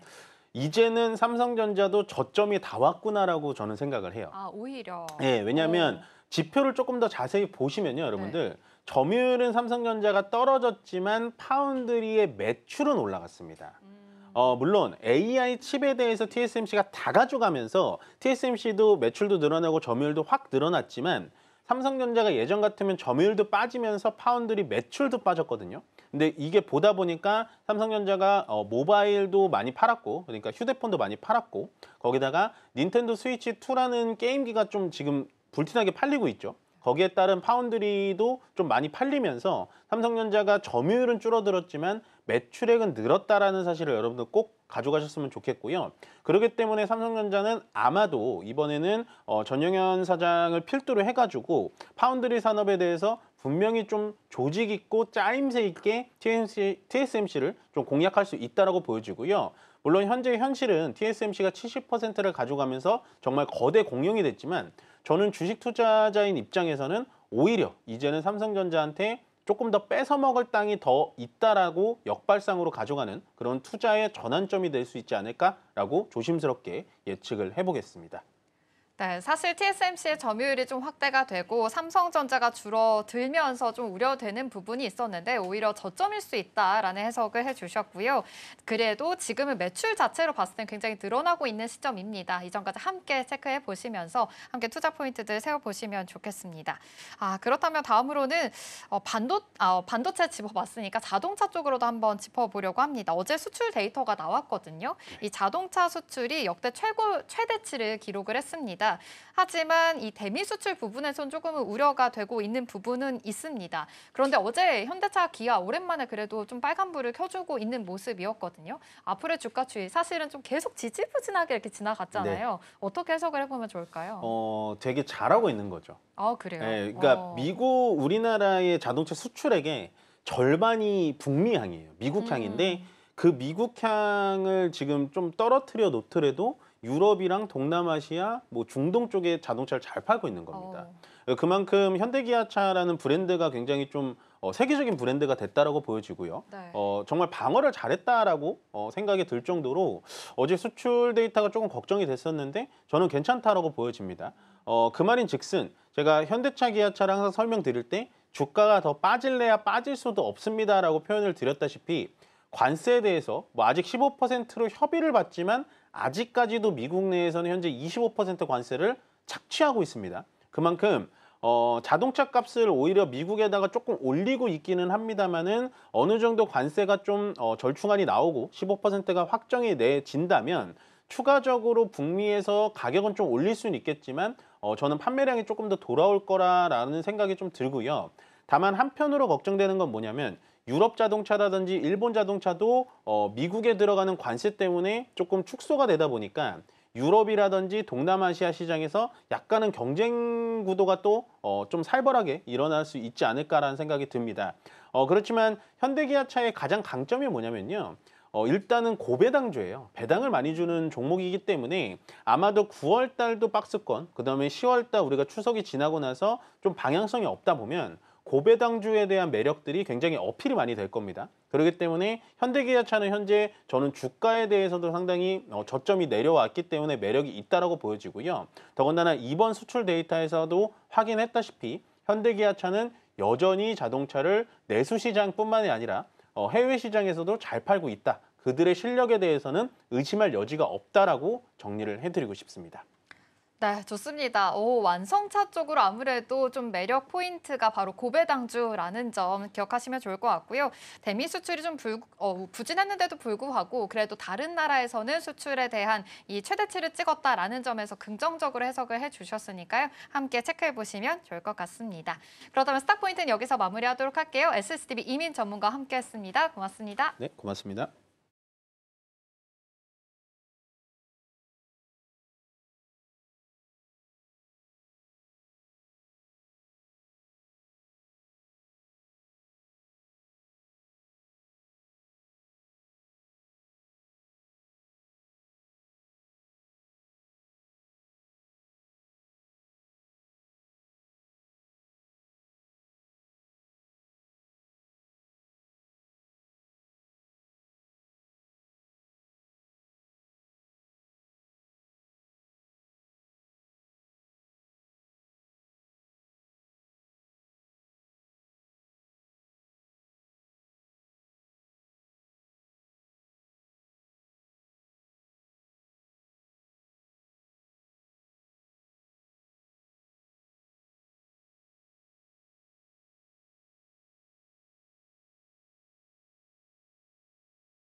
네, 계속해서 캐스팅콜로 이어가 보도록 하겠습니다. 오늘 도움 말씀에는 KM투자파트너스 김성훈 대표 자리해 주셨습니다. 대표님 어서 오세요. 네, 안녕하세요.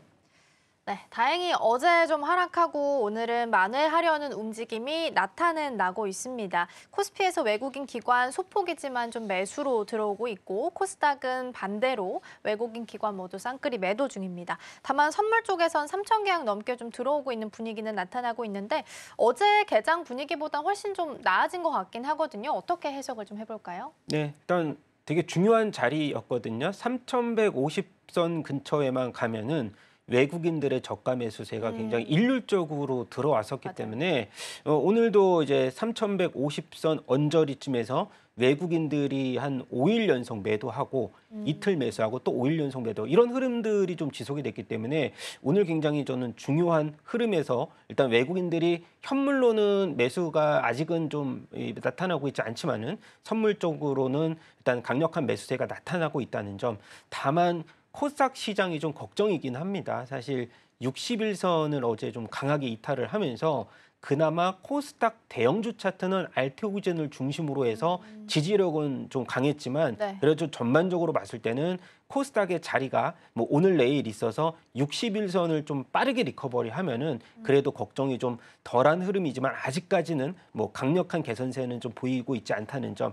그리고 앞서서도 제가 이제 8월 고용 보고서 얘기를 좀 했는데 네. 좀 부진하게 나온다라고 하면은 이 경기 둔화에 대한 우려감이 또 이제 시장에서 성장을 좀 저해하는 말씀을 좀 드려야 되겠지만은 그래도 좀 긍정적인 흐름에서 본다면은 금리 인하에 대해서 또 우리가 또 이 패드워치에서는 그래도 80% 이상을 좀 계속 보기 때문에 그런 것이 시장에서 좀 더 작용할지 그리고 빅컷에 대한 흐름들이 좀 이어갈 수 있을지 이런 부분의 요소에서는 저는 후자라고 생각을 하기 때문에 일단 코스피 지수는 그래도 고용에 대한 흐름에서 본다면은 또 금리 인하 기대감에 좀 더 또 민감하게 좀 반응을 하지 않을까. 근데 현실적으로 봤을 때 통계적으로 9월 달의 흐름들이 항상 좋지 않았기 때문에 그쵸. 그런 부분들을 감안했을 때는 강력한 슈팅보다는 일정 리커버리 쪽으로 우리가 단기적인 스탠스로 좀 우리가 해석을 해야 되는 것으로 보여지고 네. 있고요. 또 이제 오늘 같은 경우에는 어제 있었던 사실 삼성전자와 이제 SK하이닉스의 낙폭이 좀 더 만회되는지 여부도 한번 지켜봐야 될 자리가 아닌가라고 보고 있습니다. 네, 근데 말씀 주셨으니까 추가적으로 반도체 투톱을 좀 먼저 보면 SK하이닉스는 5일선, 21선 이탈이 좀 나온 상태고 삼성전자도 마찬가지긴 합니다.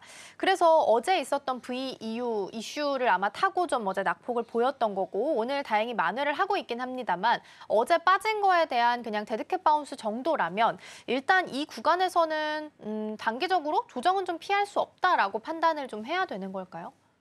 이건 이제 우리가 단기적으로 대응하시는 분들한테는 그렇게 매력적인 자리라고 보이지는 않지만 그래도 SK하이닉스는 26만 원을 이탈했을 시는 네. 적극적인 매수 관점, 지지력이 굉장히 강했던 자리이기 때문에 뭐 제가 만약에 이제 투자자라고 한다면 지금 SK하이닉스가 부담스럽게 투자할 자리가 아니잖아요. 예, 저는 그래도 지금 흐름에서 본다면은 VU 명단에서 이제 제외가 됐다고 한들 기한도 좀 남아 있고 미국에서 그렇게 한 이유가 공급망 재편을 자꾸 이제 압박을 하기 때문에 그렇죠. 그런 이슈가 나오잖아요. 그래서 그런 부분으로 봤을 때는 하나의 좀 뭐 매수 기회에서 또 포착을 한다면은 이것이 현실적일까 아니면 현실적이지 않을까로 봤을 때는 저는 현실적이지 않다라고 좀 말씀을 드려야 될 것 같아서 공급망 압박을 한다고 하는데 현지화를 그렇게 빠르게 할 수 있을까요? 그건 아니지만은 이 미국의 입장에서는 전반적인 이제 중국의 견제 흐름에서 그냥 저희는 해석을 하는 게 맞지 않을까라고 보고 있고요. 그렇군요. 그리고 SK하이닉스가 좀 더 좀 매력적이라고 아까 말씀드린 거는 그래도 늦어도 이제 10월 정도에서는 HBM4 이제 퀄 테스트 이 3월에 샘플 줬기 때문에 보통 늦어도 10월 달에는 확정을 할 수 있다라고 본다면 네. 좀 더 우위적인 자리는 SK하이닉스가 우위적인 자리라고 보여집니다. 그렇군요. 일단 반도체 투톱이 오늘 다시 반등을 좀 주고 있기는 한데 어제 낙폭에 대한 단순한 그냥 데드캣 바운스 정도라면 어떤 해석을 이후에는 좀 붙여야 되는가 이런 부분에 대해서 좀 질문 드려봤고요. SK하이닉스는 특히나 26만 원 밑에서는 언제나 매수할 수 있는 좋은 구간이다라는 말씀 주셨습니다. 지금은 25만 8,500원 선 여전히 접근하기 좋은 구간에 있다라는 부분으로 정리해 보겠고요. 그러면 이런 와중에 눈에 띄는 종목 중에 하나가 또 삼성전기입니다. 어제도 상대적으로 선전을 했고요. 오늘도 2.9% 정도 오름 세션합니다. 사실 이 종목이 굉장히 엉덩이가 무거운 종목이라 잘 안 가는데 추가적으로 외국인 쪽에서도 흐름이 좀 안정적으로 한 3거래일 정도 나오고 있고요. 특히나 기관 쪽 수급을 보면 더 잘 들어옵니다. 한 5거래일 정도 연속적으로 들어오고 있어서 이렇게 잘 안 가던 종목들이 이만큼 상승을 해준다라는 건 더 큰 의미를 좀 부여할 수 있을까요? 삼성전기도 좀 무거운 종목 중에 하나인데 레포트에 대한 효과가 조금 더 나았지 않았을까라고 오늘은? 보고 있어서 네. 네. 그러니까 이게 피지컬 AI에도 이게 전장 부품이기 때문에 들어가는 MLCC에 대한 비중이 맞아요. 높아진다 뭐 이런 얘기도 있었고 전에 움직였던 거는 삼성하고 테슬라의 파운드리 계약 때문에 이 PC 이 FC라고 이제 기판에서 네. 들어가는 이 비중이 좀 더 높아질 수 있다. 그런 부분의 요소가 작용했지 않았나라고 보고 있는데 사실 삼성전기 하면은 손이 좀 잘 안 나가는 종목 맞아요. 중에 하나이고 이게 이제 무겁기 때문에 저는 일단 뭐 투자의 적기라고 말씀드리긴 좀 어렵죠. 그래서 레포트 분석 이후에 또 수급적인 체크도 좀 필요하겠다라는 네. 말씀을 드려봐야 될 것 같고요. 그래도 외국인들과 기관이 3일 연속해서 이제 맞아요. 전일장 기준으로 많이 들어왔기 때문에 그런 부분에서는 좀 긍정적인 말씀을 좀 드려봐야 됐고 이게 그런 것 같아요. 뭐 보유자분들의 영역에서 영역으로? 본다면은 그냥 홀딩. 하지만은 신규 진입에 있어서는 조금 더 매력적인 부분이 하나 더 부각이 돼야 되지 않을까 싶습니다. 그러니까 참 이렇게 안 가던 종목이 가니까 더 관심이 갈 수밖에 없는 것 같긴 합니다. 외국인도 사실상 한 8월 12일부터 25일까지는 쭉 들어왔고요. 지난 한 7월부터도 계속해서 러브콜을 좀 보내고 있는 상황이긴 합니다. 수급 상황 잘 살펴보시고 움직임 체크해 보시면 좋겠고요. 보유하고 계신 분들께서는 또 행복한 고민이 되지 않을까 싶습니다. 자, 그러면 방사는 일정이 하나 있어서 이 종목 체크를 좀 하고 갈 텐데요. 항상 뭐 걱정이 없는 섹터기는 합니다. 펀더 튼튼하기 때문이죠. 근데 이제 기대하는 수주가 없다라는 부분이 항상 좀 발목을 잡았던 게 방산 섹터일 텐데요. 폴란드 전시회가 2일부터 시작을 합니다. 우리 시간으로 한 3일부터 뉴스들이 좀 보도가 되게 될 텐데 일정 앞두고 긍정적인 흐름을 좀 기대해봐도 좋을까요? 오랜만에 좀 반등세가 나오는 것 같아서요. 그러니까 뭐 그 전시회 때문은 저는 아니라고 보고 이게 뭐 폴란드판, 유럽판 K2 전차가 전시가 되면서 뭐 추가 수주에 대한 기대감이 그러니까요. 높아질 수 있다.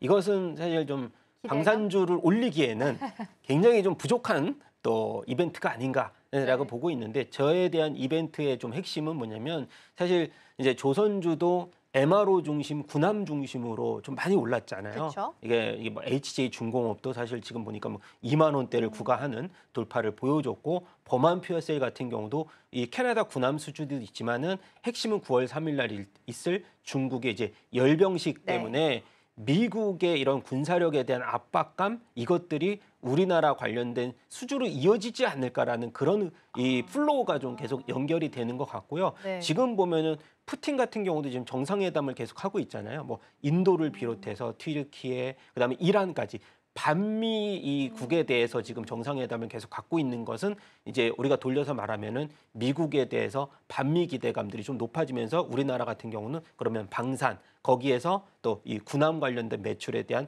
또 미국의 러브콜이 좀 더 빠르게 이어질 수 있지 않을까? 그런 기대감이 굉장히 큰 거고, 그리고 방산주들은 전반적으로 봤을 때는 실적에 대한 이제 수주 이게 이 캐파가 좀 규모가 큰 반면에 이 대형 신규 이벤트적인 수주가 좀 없다라는 점이 이 시장에서는 방산주의 수급이 이 일부가 조선주로 좀 계속 이어지는 부분들이 있기 때문에 일단 매력도는 높지만 단기간에 끌어올릴 수 있는 테마 이벤트는 조금 부재하다. 그리고 한 가지 LIG 넥스원 같은 경우가 조금 컨센이 일부 미달했다는 점 때문에 근데 워낙에 눈높이가 좀 너무 높아졌기 때문에 부담감이 있는 섹터가 방산주가 아닌가라고 보고 있어서 핵심은 3분기에 한번 보여줄 수 있는 실적 모멘텀들이 좀 나와줘야 되지 않을까 싶습니다.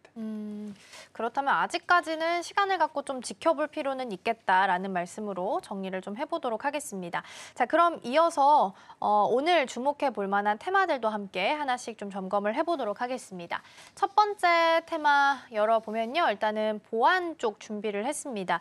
오늘 개장하고 나서 보안주, 뭐 딥페이크 이런 쪽이 좀 강세를 보이고 있는 상황입니다. 특히나 네카오도 강하게 움직임 나타나는데 일단 아마 보안 쪽에 대한 이슈를 본다면 롯데카드 쪽에서 해킹 사고가 일어난 것으로 확인이 좀 되고 있어서 이런 부분이 좀 작용을 하고 있지 않을까 싶고요. 추가적으로 단독 뉴스긴 합니다만 정부가 AI 학습에 필요한 데이터를 저작권 침해 책임에서 면제해주는 면책 조항을 만들고 있다라는 이야기도 함께 좀 보도가 되고 있습니다. 전반적으로 오늘 분위기상으로는 AI 소프트웨어 관련주들이 조금 더 강하게 움직임 나오고 있고요. 네이버가 오늘 오랜만에 4% 넘게 오름세 시현하면서 22만 6천 원 선에서 현재 가격 만들어내고 있습니다.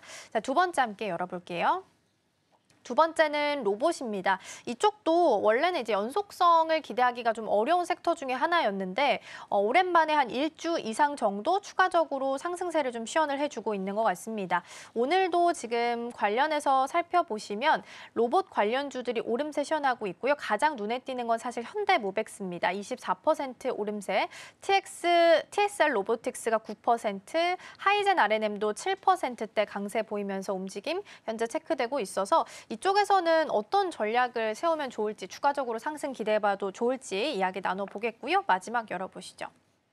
마지막은 조선입니다. 또 돌고 돌아서 여전히 조선은 오늘도 강하게 나타나고 있고요. 조선기자재, 피팅 밸브단까지도 움직임 나타납니다. 특히나 오늘도 HJ중공업이 강합니다. 이쪽은 방산에 대한, 군함에 대한 모멘텀 좀 있는데 17% 두 자릿수 상승세 지금 보이고 있고요. 24,800원 선에서 지금 거래되고 있는 상황도 함께 확인되고 있습니다. 자, 그러면 일단은 로봇 쪽부터 시선을 옮겨서 확인을 좀 해보도록 하겠습니다.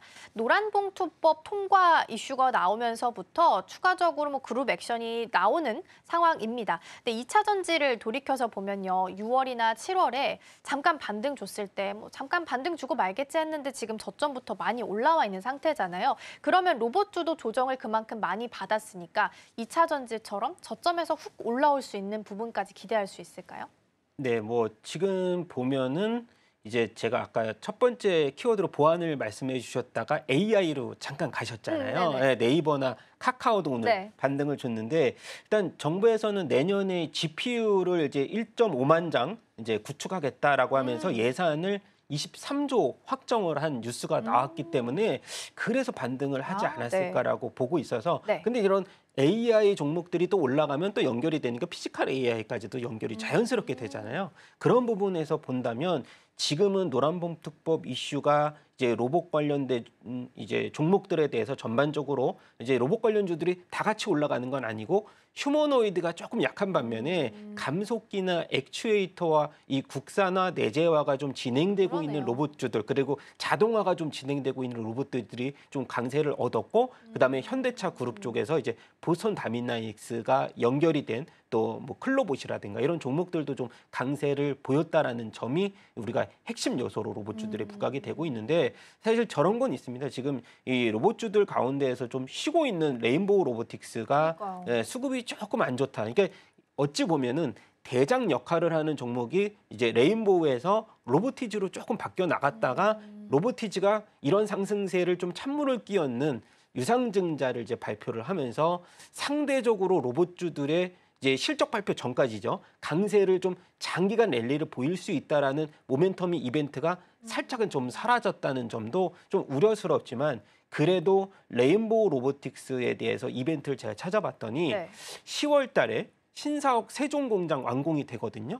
거기에서 제일 큰 이벤트가 사명 변경의 이슈가 있어요. 그러니까 말하자면은 레인보우 로보틱스에서 삼성 로보틱스로 바뀔 거고 거기서 레인보우 로보틱스가 RV 시리즈라고 하는 그 새로운 이제 로봇이 개발이 되는데 거기서 대량 생산 체계가 구축이 됩니다. 그런 부분에서 나온다면 로봇주들이 이번에 3분기 실적보다 더 큰 이슈가 레인보우 로보틱스 이슈가 좀 더 나오면은 저는 이 모멘텀들이 이제 좀 오랜 기간 이어지지 않을까라고 보고 네. 있어서 현대차 그룹에서는 보스턴 다이내믹스 필두로 한 이 자동화 과정들의 좀 빠른 개선 그리고 레인보우 로보틱스 대장주 역할을 하고 있는 레인보우 로보틱스가 30만 원을 빨리 돌파하고 나서 이 10월 달에 사명 변경이 이루어진다라고 하거나 아니면은 삼성의 콜옵션이 추가적으로 또 이어지면서 지분 확보가 좀 더 이루어진다라고 하면 로봇주들의 장기 랠리가 좀 더 구축이 된다. 그렇게 좀 플로우를 좀 정해서 타임테이블로 저는 네.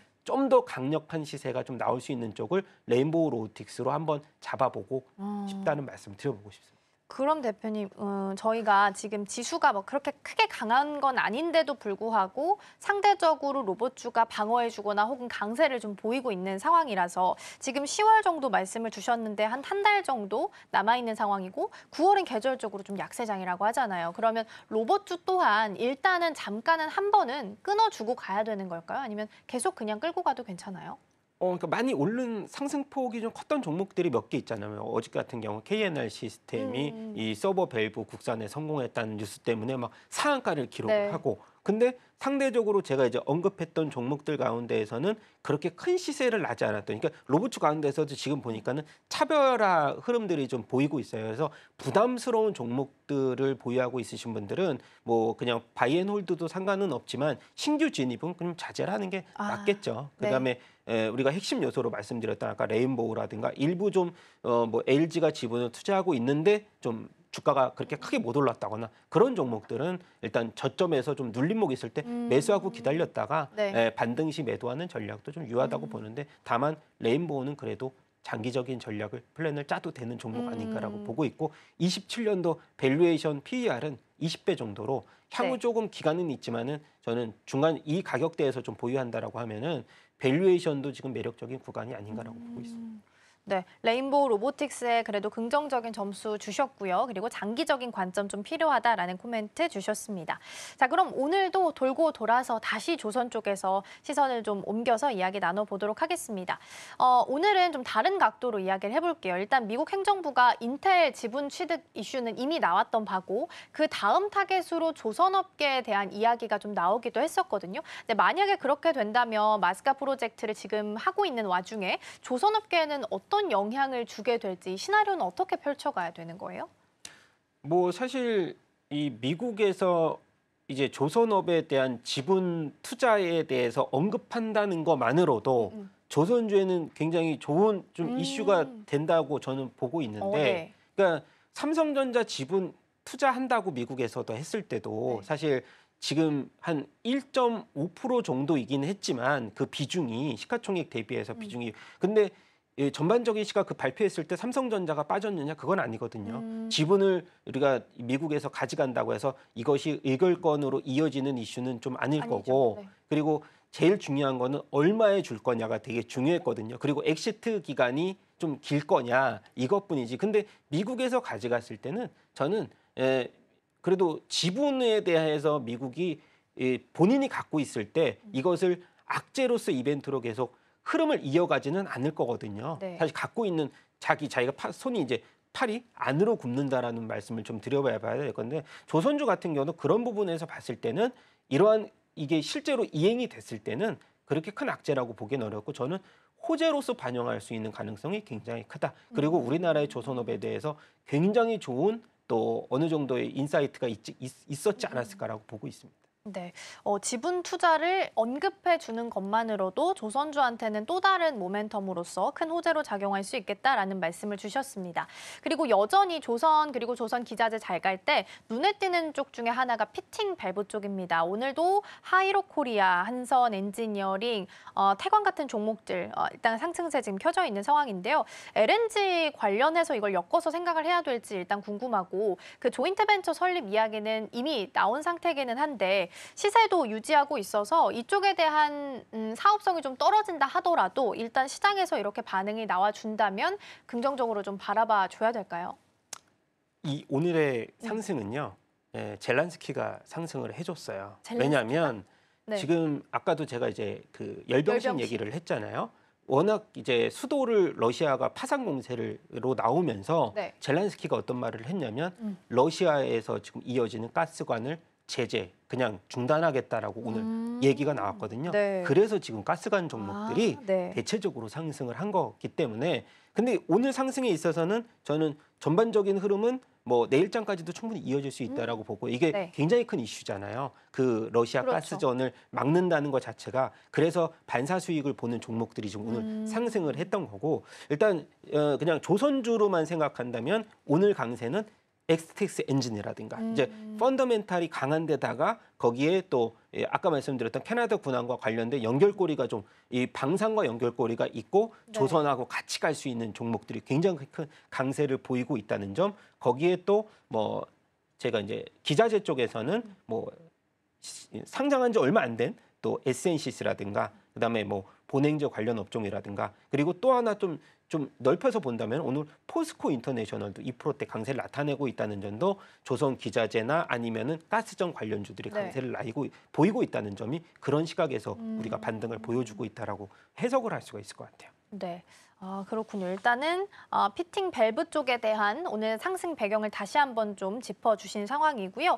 그러면 오늘도 그 조선주 중에서 가장 강하게 움직이는 종목은 HJ중공업이 아닐까 싶어요. 두 자릿수 상승세 현재 보이고 있고 외국인 뭐 프로그램 쪽에 대해서도 좀 들어오고 있는 상황인 것 같긴 합니다. 지금도 사실 너무 많이 올라서 고점 구간인 것 같긴 한데 여전히 가능성이 좀 있다고 판단을 하실까요? 제가 이제 차트를 계속해서 보고 있는데 뭐 우리 앵커님도 관심 많잖아요. HJ중공업에. 근데 네. 룸이 3만 원의 저항대가 걸려 있더라고요. 근데 이게 네네. 굳이 3만 원까지 간다는 얘기는 아니고 시총도 지금 어느덧 1조에서 지금 2조까지 올라왔지만 대형 3사들 시총은 막 10조에서 20조, 40조잖아요, 보통. 근데 굉장히 가볍고 네. 그다음에 이슈 하나가 지금 정비 이 사업 협약이 아직 진행 중이다라는 거. 이게 오히려 더 강점인데 확정이 되면 빠지겠죠. 예, SMRA라고 하는 정비 협약이 네. 확정되고 나면 빠지겠지만 그 이후에 또 모멘텀이 계속 있겠죠. 그리고 정비가 돼야 또 군함 건조까지 그렇죠. 이어질 수 있기 때문에 그런 루트에서 본다면 지금은 뭐 사실 부담스러운 자리이긴 하지만 발표되고 나서 조정이 나온다면 또 진입의 시점이 하나 다가오지 않을까라고 보고 있고 네. 이것은 펀더멘탈적으로는 해석은 사실 지금은 불가합니다. 네. 그렇군요. 일단은 뉴스가 나올 때까지 기다렸다가 나오고 좀 오히려 세론으로 빠지게 된다면 그때 다시 한번 이 주가에 대해서 언급을 좀 주시겠다라고 말씀 주셨으니까 일단 뉴스 나올 때까지 좀 기다려 보도록 하겠고요. 그러면 조선주가 계속 돌고 돌아서 시세를 좀 받아가고 있는 상황이니까 대표님께서 보시는 일종의 탑픽 종목이 있다면 아직까지 가능성 있는 종목은 어디로 보실까요? 그래서 저는 이제 삼성중공업인데 네. 뭐 지난주 이게 보면은 7월하고 8월에 두 자릿수 상승을 보였기 때문에 최근에 3일 연속 음봉이 나온 거지 삼성중공업이 왜 못 갔냐고 하시는 분들은 네. 최근 주가 흐름만 보셔서 그런 거잖아요. 네. 그래서 지금은 이 비거마린과 전략적 파트너십 체결이 사실 삼성중공업을 2만 원대 안착시키는 굉장히 중요한 근거 자료가 됐었다. 그 이후에 나올 건 카타르 LNG 프로젝트가 또 나올 거고 그리고 3분기 실적은 조금 이제 기대 눈높이가 원래부터 낮았어요. 왜냐하면 FLNG 건조 인도가 4분기에 있거든요. 아. 2년 전에 수주했던. 네네. 그래서 3분기 실적이 조금 부진하더라도 시장에서는 익스큐즈는 될 거고 4분기 실적이 FLNG 인도 이후에 이제 연결이 되기 때문에 4분기 퍼포먼스가 나올 수 있는 그 전에 삼성중공업의 랠리가 좀 더 이어질 수 있을 것 같아서 지금 가격대는 저는 하반기에 삼성중공업을 보자면 상반기 주인공은 하나오션이었지만 네. 하반기는 삼성중공업이 될 가능성이 좀 크기 때문에 네. 2만 원대 근처에서는 좀 그래도 부담스럽지 않는 자리라고 봅니다. 하반기에 주인공이 될 수 있는 종목으로 삼성중공업까지 말씀을 주셨습니다. 오히려 그 비거마린과 있었던 MRO 이슈가 삼성중공업의 주가가 2만 원에 안착하는 데 있어서 도움이 될 수 있었다라는 말씀 주셨습니다. 지금 8월 27일 기준으로 2만 2천 원 선 터치하고 지금 뭐 크게 떨어지진 않았습니다. 2만 1천 원 선에서 가격 만들고 있으니까 하반기에 주인공이 될 수 있을지 히어로가 될 수 있을지 함께 살펴보도록 하겠습니다. 대표님과는 오늘 여기서 인사 나누도록 할게요. 오늘 말씀 고맙습니다.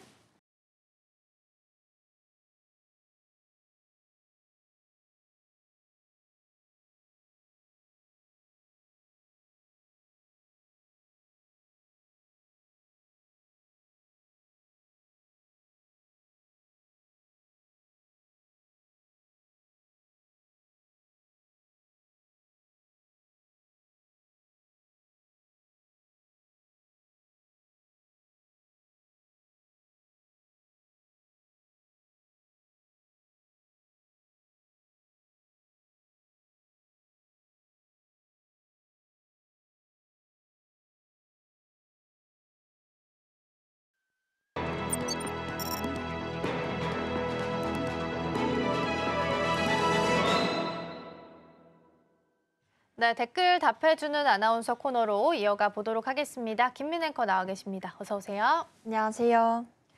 네, 오늘도 댓글들 살펴보면서 투자 고민 해결해 보겠습니다. 첫 번째 댓글 화면을 통해서 함께 만나보시죠. 네, 오늘의 첫 번째 댓글입니다. 해상풍력 대세 타고 LS가 글로벌 강자로 자리매김입니다. 대만 해상풍력 포모사4 프로젝트 관련한 내용들 이야기를 좀 나눠볼 텐데요. LS전선이 이번에 해저 케이블 공급 계약을 체결했다라는 소식이 좀 전해지게 됐습니다. LS전선한테 이건 어떤 의미를 좀 줄 수 있을까요? 네, 이번 포모사4는 이 대만 서부 해상에 있어서 18km 구간에 들어서는 495메가와트급 대형 풍력 단지가 되겠습니다. 대만 정부가 추진하는 해상풍력 상용화 2단계 프로젝트 중 핵심 사업으로 현재는 평가받고 있는데요. 이 LS전선의 입장에서는 단순히 케이블을 공급하는 것 그 이상의 의미를 갖겠습니다. 왜냐하면 현재 LS전선은 이미 2019년부터 이 대만 해저 케이블 시장에 참여해서 1단계 프로젝트 8건을 모두 수주했고요. 또 2단계 첫 사업인 펑미아오까지 성공적으로 맡았던 상황입니다. 이런 경험을 바탕으로 글로벌 개발사들의 신뢰를 쌓아왔다는 점이 또 큰 강점으로 작용했는데요. 이번 포모사4 수주까지 이어지면서 LS전선은 기술력과 경험 그리고 신뢰라는 이 세 가지 경쟁력을 동시에 입증했다고 보고 있습니다. 또 이번 계약의 경우에는 단순히 매출 확대에만 그치지 않고요. 앞으로 대만과 아시아 또 해상풍력 시장에서도 장기적으로 봤을 때 이 진출에 대한 성장 모멘텀이 될 수 있다고 보고 있습니다.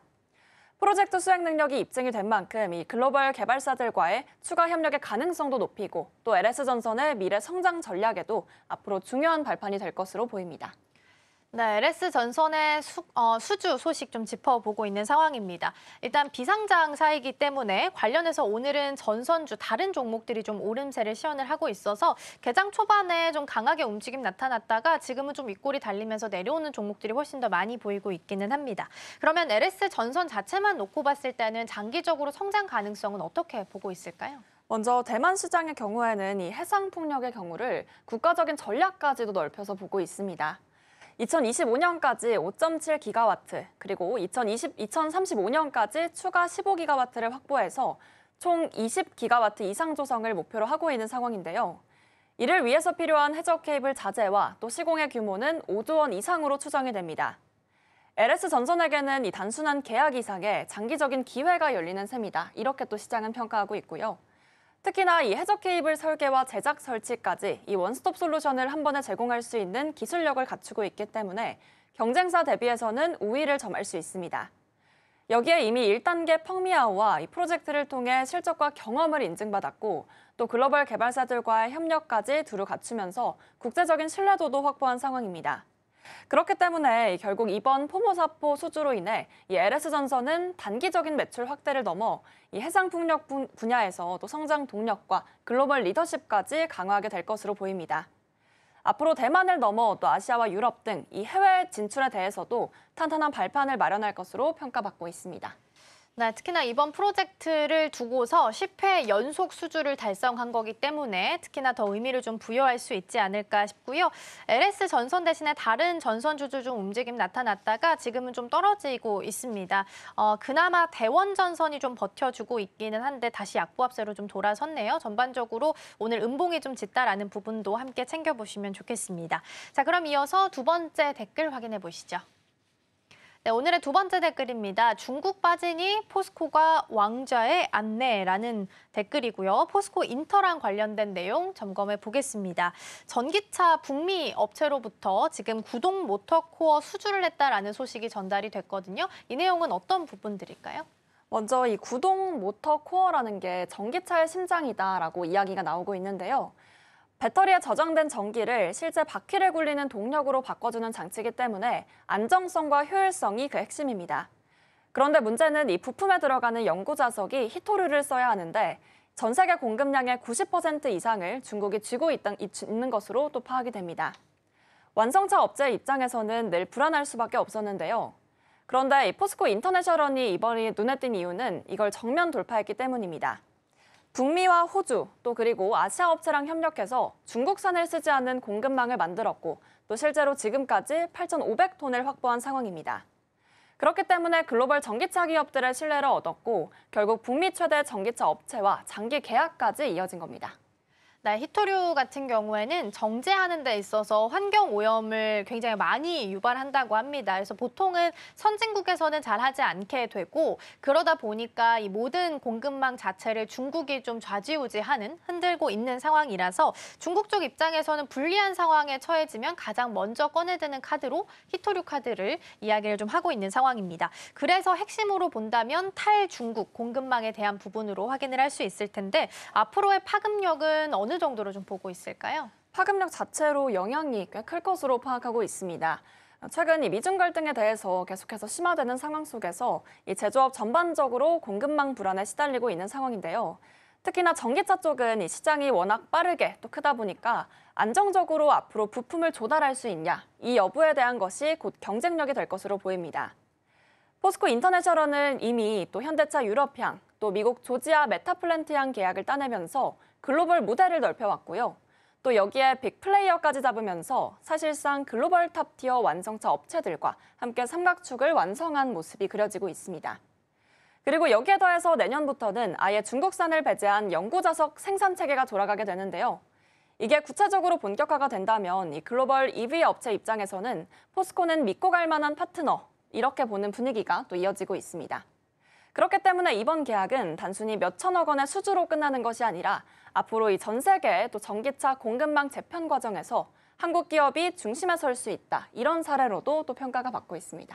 네, 근데 오늘 주가로 봤을 때는 사실 프리마켓에서 더 강하게 움직임이 나왔고 지금 정규장에서는 상승분을 좀 많이 반납을 했습니다. 음봉으로 그림 그려져 있고 그리고 아래 꼬리가 달려 있어서 일단은 말아 올리면서 낙폭을 좀 줄여가고 있기는 한데 전반적인 분위기는 종가까지 좀 보셔야 될 것 같고요. 오늘은 한 1.8% 지금 시각 기준으로 상승하면서 48,000원 선에서 현재 거래가 되고 있습니다.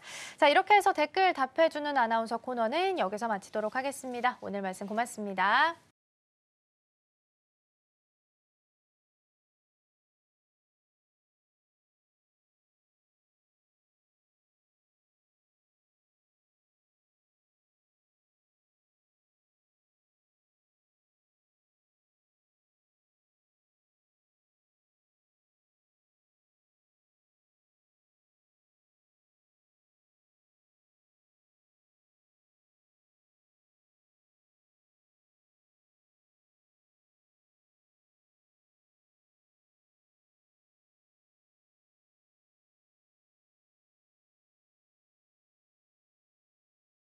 네, 개장 초반 대비해서 수급상 변화가 좀 발견됩니다. 코스피에서 기관 쪽이 좀 나가고 있고요. 반대로 코스닥 시장에서는 기관 쪽이 좀 들어오고 있습니다. 물론 매수 규모가 아직 크진 않지만 종가까지 변화가 어떻게 될지 함께 확인해 보시면 좋겠고요. 여전히 환율이 좀 1,390원 이상까지 올라온 상태이기 때문에 이 부분도 같이 체크 포인트 삼으시면 좋겠습니다.